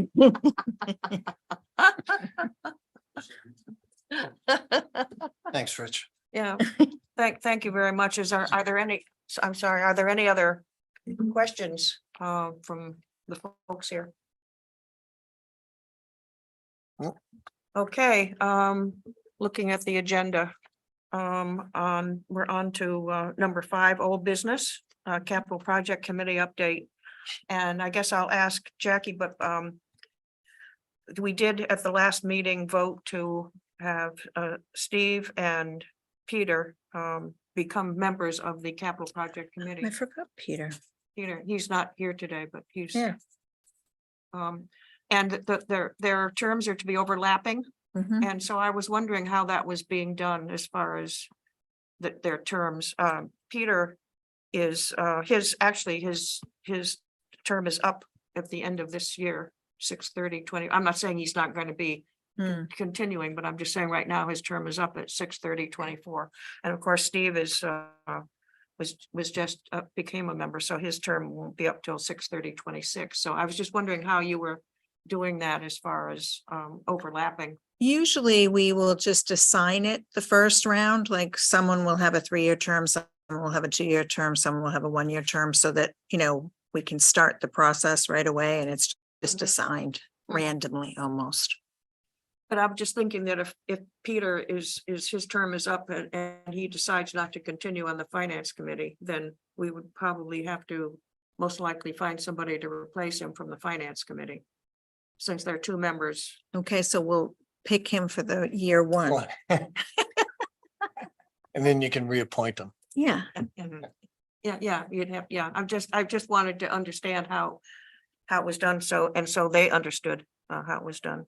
and we should be having our first meeting scheduled for October. Kayla's October? working on it now, yeah. Okay. So you have their emails and you'll be in touch with them. So the first meeting would be October. Okay, any other comments or questions on the capital project committee? On to the other item under old business, the Nauset Regional School Committee Budget and Finance Subcommittee. In the packet, I have the new schedule. I shouldn't say new, it's a new committee. But I have the schedule that they have recently put together. I've attended 2 of their meetings. I attended one this past Monday. And the one in August, I'm not sorry, August. Earlier in September, Jerry Sarasal from the Finance Select Board and Peter and I, all the 3 of us attended. And they are in the process of trying to figure out exactly what their scope is. Unfortunately, their meetings are held at the Nauset Regional Administrative Office. They're not available on Zoom and they're not being recorded. So that's unfortunate.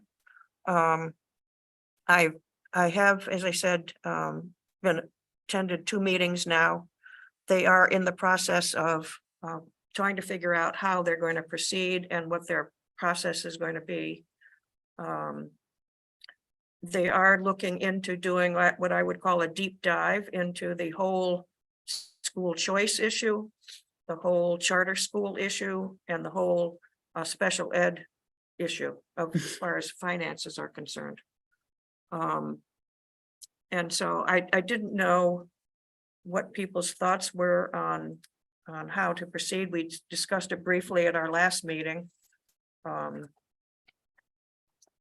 The select board has just notified, well, you've been in touch, a select board's been in touch with the school committee as far as using a rolling average of 3 years for budgetary purposes. Mhm.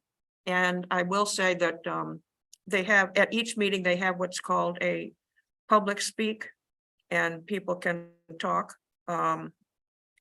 which I have done, and prior to this meeting, Peter and Jerry.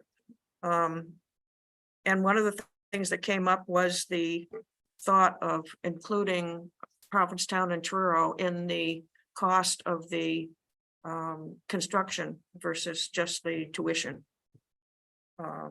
And they're also looking at transportation. There's a big issue getting bus drivers. And if they can't get the bus drivers, so they're having to incorporate the buses for more than one time because they're sort of doubling up. So that's another issue they're dealing with. I don't know what people's thoughts are on how to proceed with this issue. Whether we invite somebody from they are going to be providing me with a list of the members of the committee. And one of them is Tom Fitzgibbons, who is from Brewster and had offered to attend one of our meetings to talk about being a member and his thoughts on the committee itself. So I didn't know what people's thoughts were on going forward. I'll open it up to comments if anybody has any.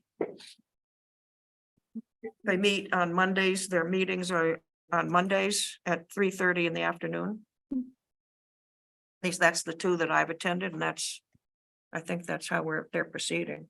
Where were the meetings, Mary? They're in the administrative office down in Orleans. It's right across from where the tennis courts are. They have a room in there. In the administrative building there. Who currently attends from Eastham? Nobody. Nobody outside of the committee, nobody? So we have a representative on the regional school committee, but that person's not on this subcommittee is yeah. what you're saying, right?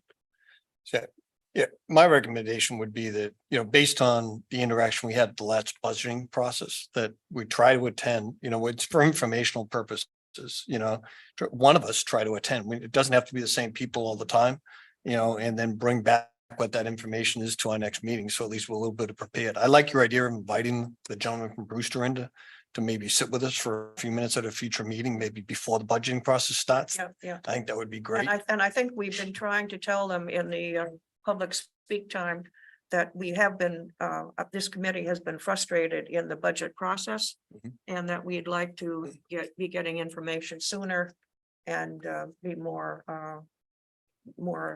get more information. But and- it could be a powerful statement, though, if we show some engagement and then go back there with maybe people from other towns, like, the chairs or whatever from the other towns, as they begin the budgeting process, to emphasize to them, if we really could use this information here during the open speak period, just to try to move the needle, And I I think don't, Brewster FinCom does attend. They attend at least during the budget season. That's what I've been told. during the budget Yeah. season, so that the open meetings that they have someone there listening, right? They're Listening. not- Yeah, there is somebody on the committee that's from Brewster. Tom Fitzgibbons is on the committee. Yeah, but he's not a FinCom member No, from Brewster. No. And there wasn't any, the two times I've been there, there hasn't been anybody else there. Other than the committee.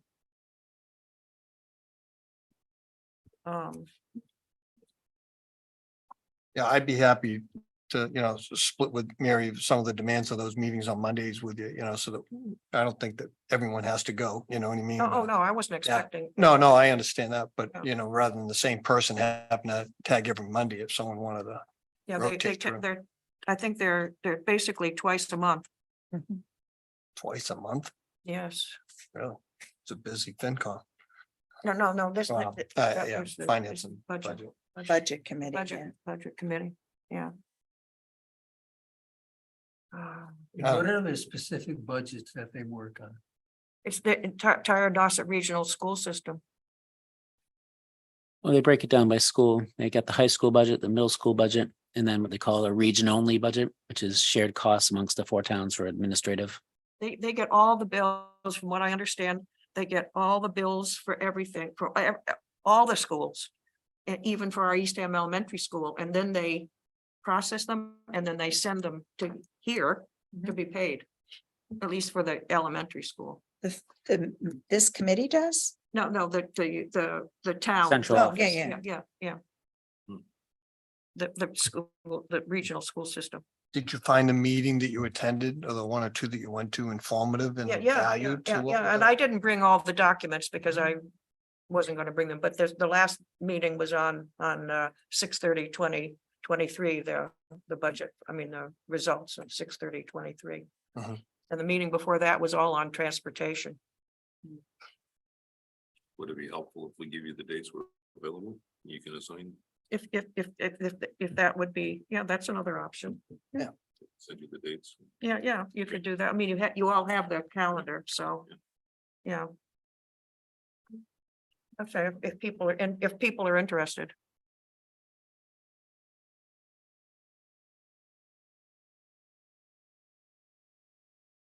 When's the next meeting, Mary?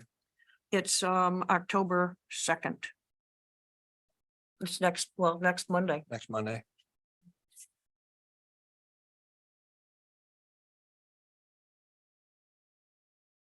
And it's, as I say, it's at 3:30 in the afternoon.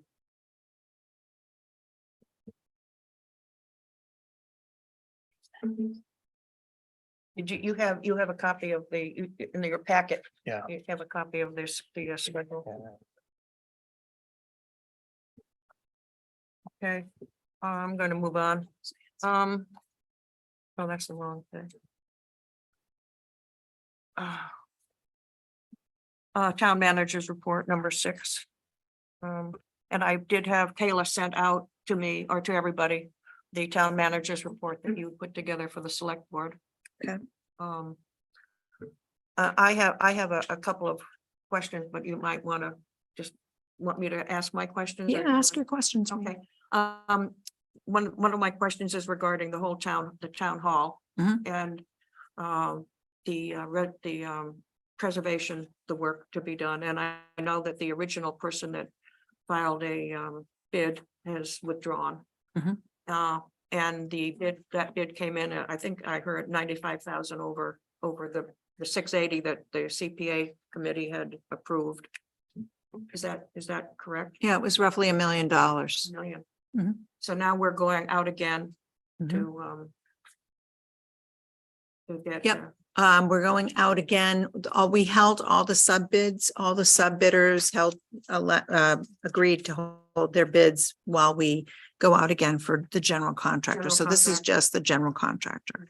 And in this project, the general contractor is doing a little bit of roofing and a little bit of carpentry, but mostly they're just, supervising the schedule of the project and all the sub bidders. All the So last time we got 2 bids and one of them is now withdrawn. Right. We got 3 bids. Oh, you got 3 bids. I thought you only got 2. I'm sorry. We got 3 bids. One of them was thrown out because they did not attend the Oh, the session session, yeah. and they were the low bid. Really? No, That's I correct. didn't know that. So that is why we are going out to bid again. Oh, okay.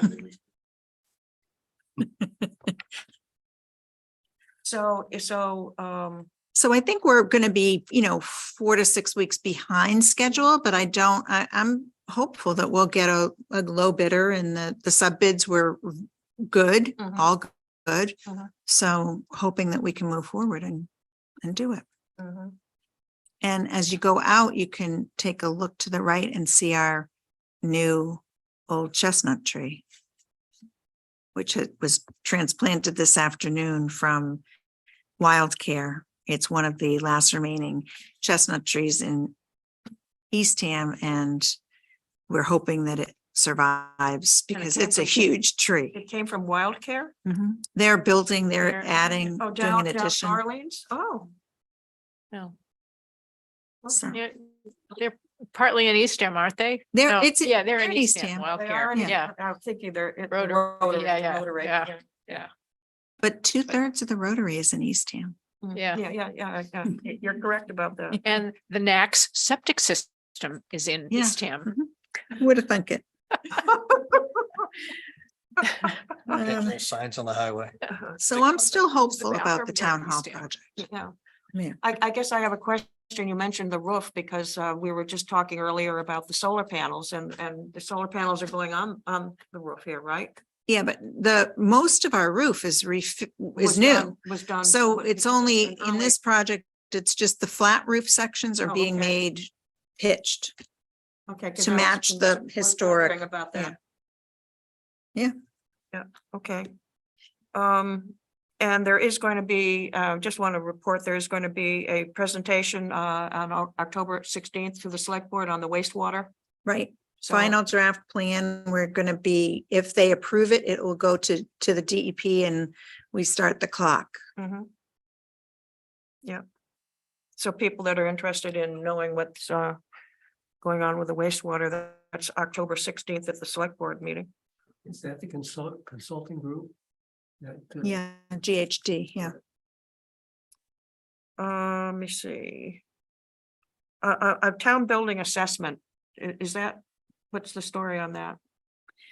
We've hired a firm to Oh, come and okay. do all of our town buildings and all of our housing. So it's a little larger in scope, but Hmm. to assist us, especially on the housing units that we've just taken back from CDP and the new ones that we've added.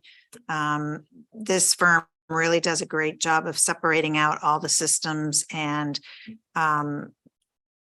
estimating the cost of all the system repairs and upgrades. So over the span of 20 years. So I think it will really be useful and for us for capital planning and for creating new capital plans for all those housing units.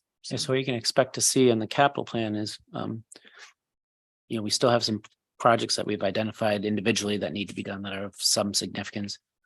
But with this engineering and all the cost components spelt out and the timing of the replacements, we can create more of a level funded capital plan for each facility, almost like the condo associations pay a annual or monthly condo fee, capital fee, right?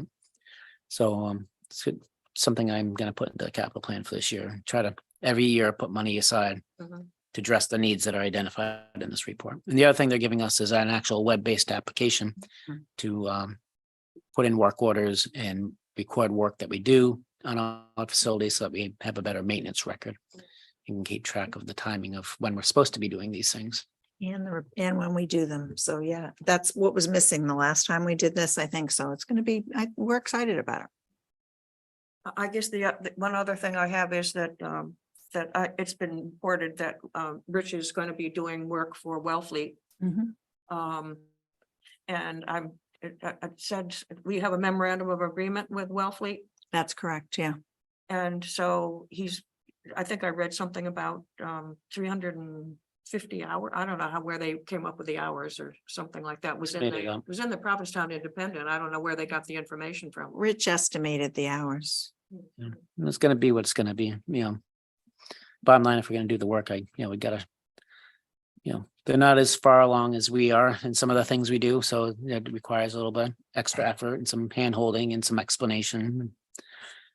But bottom line is whatever it is what it is, and they're gonna reimburse the town for my time. Are you going to, is that going to work for the town here with you that many hours not here? I mean, with the staff that we have here? I still put in the time I need to put in, so, yeah. No, I'm just concerned about, And, we've talked about sharing and Oh, regional yeah. services, and this is the only way it's ever going to get done is that if someone says, okay, we'll share, not as equals. And I think right now we have more capacity than they do, and we would like to show them a model where perhaps we could share a finance director and move forward with backfilling some staff so that each town could increase capacity and, have some backup if someone leaves or retires or. and we're sharing Hillary as far as the health department. We are not sharing, the Hillary sharing is limited right now to getting them through what is a crisis period because they do not have a health agent or a conservation agent or a full-time building inspector. So we are simply filling in that gap right now. We don't know if it's going to be a long-term situation or not. So it's Rich's memorandum of agreement, is that for a year 350 hours. for this budget. fiscal It's for the, year. it's for the budget cycle. Budget, Yeah. for the budget cycle, I got you. And, maybe it'll be more, but we weren't gonna commit to that until, You It'll get make- time and a half at make- 351 or something like that. Mileage. It's going to give revenue to the town and to Rich. Mhm. Because he is doing a lot of extra work. I just wanted to make sure as you know, and I've met with you individually on sharing and Yeah. regionalization. And I'm all, that's the way, from my perspective, that's the only way we're going to make it out here. And so I'm not, certainly not against sharing. I just want to make sure that if we're doing it, that the people that are here that are going to be covering for somebody who's not here. Mhm. no one's And, gonna need to cover for me. No, You don't need to cover for you. he's available all the time. I'm proficient and, got a good routine sorted, so. No, it's not work. He's that you just- were He's planning on doing, he's so- indoctrinating Wellfleet into the Rich way. Yeah. Speaking of regionalization, has there been any progress on the regional call center that So the dispatch? dispatch? Yeah. Yes, all 4 towns agreed and we have applied for the first phase, which is they do a feasibility study. Okay. So, which was supposed to start this fall. So I'll check in on that. Started in too. a meeting with them tomorrow afternoon. to get an update, It started. How long's the feasibility study going to take? probably another month.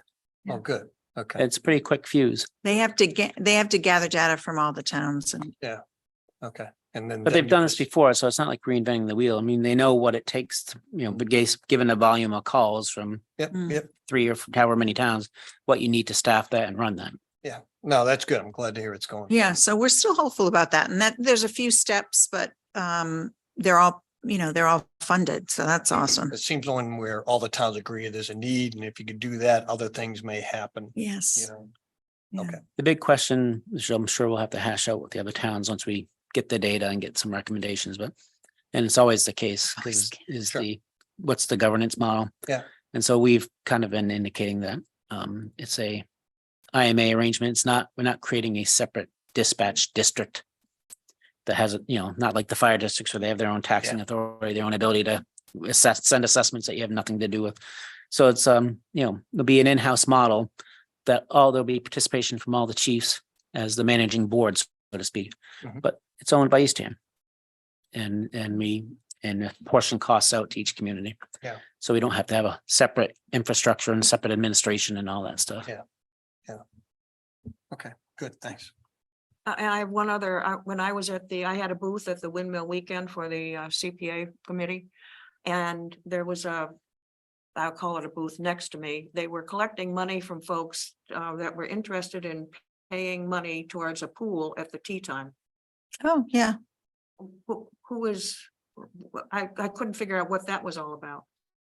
This, I believe that is a mom with kids in the rec program, and she's been doing it for years Collecting money for a pool. for a pool for the rec program. And Yeah. what are they doing with the money? Are they?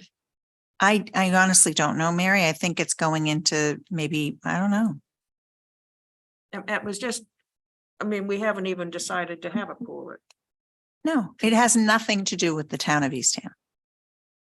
Yeah. The town of Eastham is not collecting money for a pool.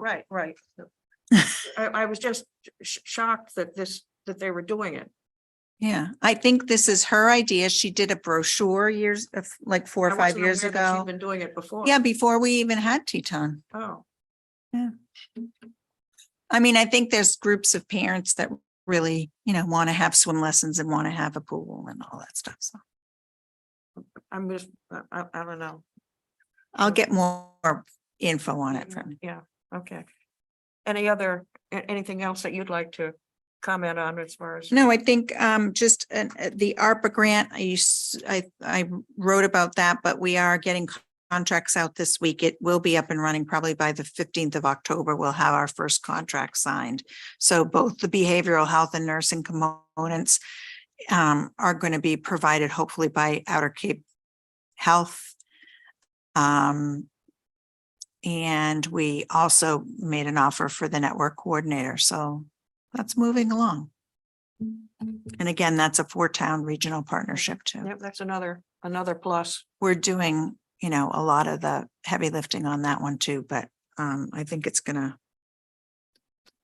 work out well, and it'll give us some good data. It's an 18-month program. It'll give us some good data about whether it's used, it's useful, where we need to target services. So Where would it be located? well, it's all in the community. It's all community based. So the behavioral health nurse and the nurse would either go to police station, library, other places, or directly to homes, or use telehealth. So they'll be totally remote. We have an open space at the Town Center Plaza that used to be the bike shop. And right now we're putting new windows, new flooring, and some heat and air in that building to make it sort of a drop-in center for that program, so that we'll have a spot so that people can meet, make phone calls, you know, in between appointments or whatever.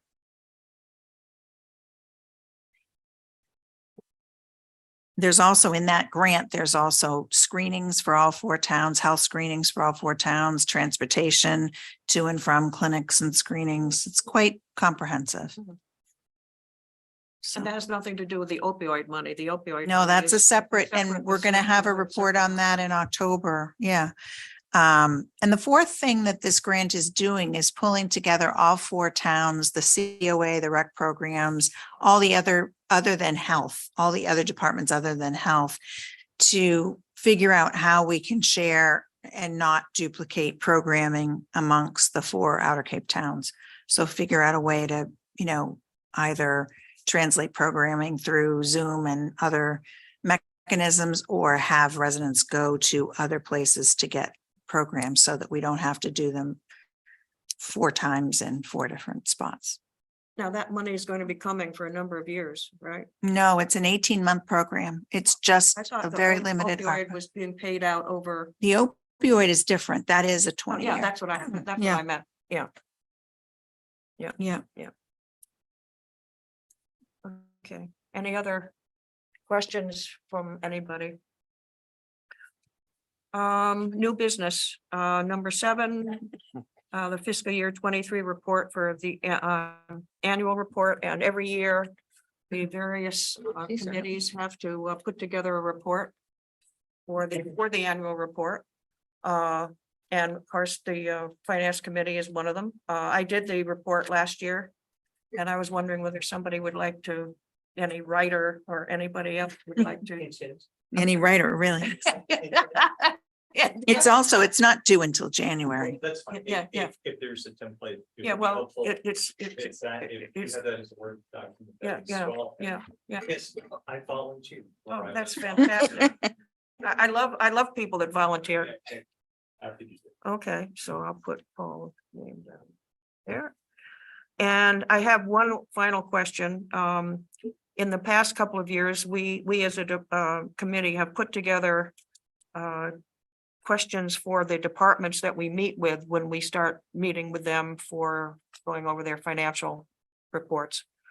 We meet with the police, the fire, the DPW, the various rec and library, et cetera, et cetera. And last year I asked people if they wanted to do the program, and I got a response from one person. And I did the rest, and I didn't know whether anybody was interested in doing, what your thoughts were on doing it again. Or whether you didn't feel it was necessary, or what your thoughts are on it.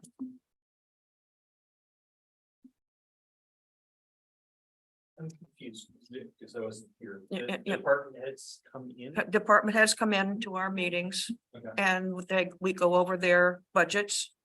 And in the past, prior to those meetings being held, we as a committee or somebody has put together questions that we'd like to ask those folks.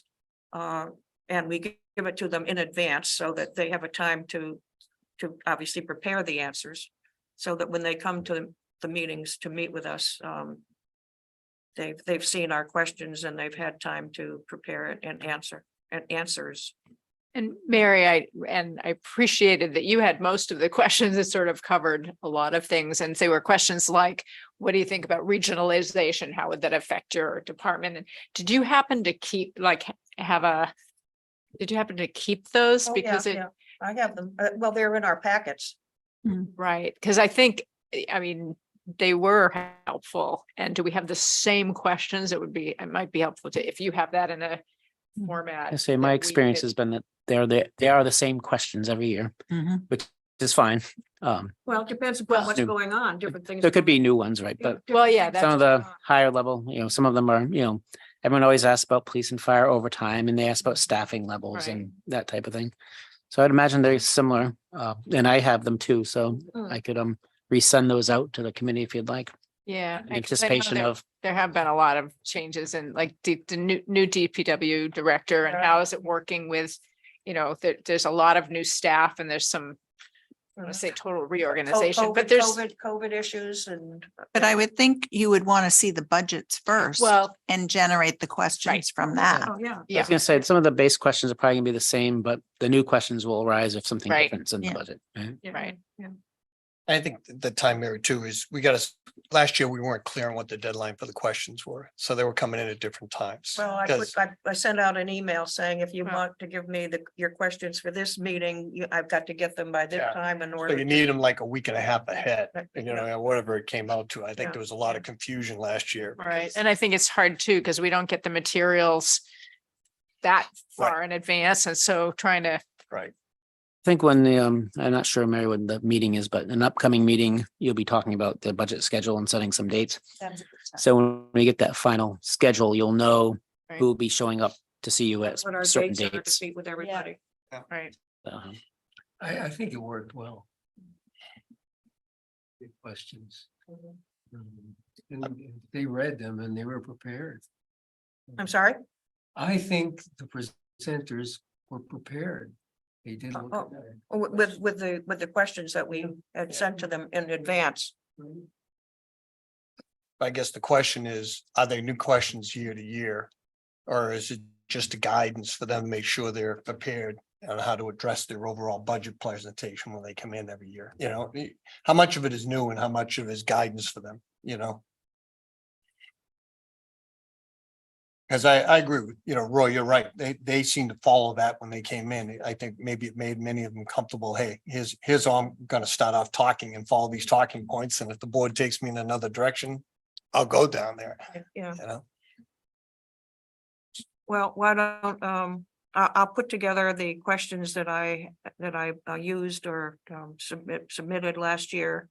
And then as we get closer to the time that we're going to meet with once we have the schedule, Rich, of when we're going to meet with the various departments. Prior to that, we can maybe discuss as a committee what our questions might be and put them together as a committee. I mean, that to me is makes the most sense if everybody agrees with that. Okay.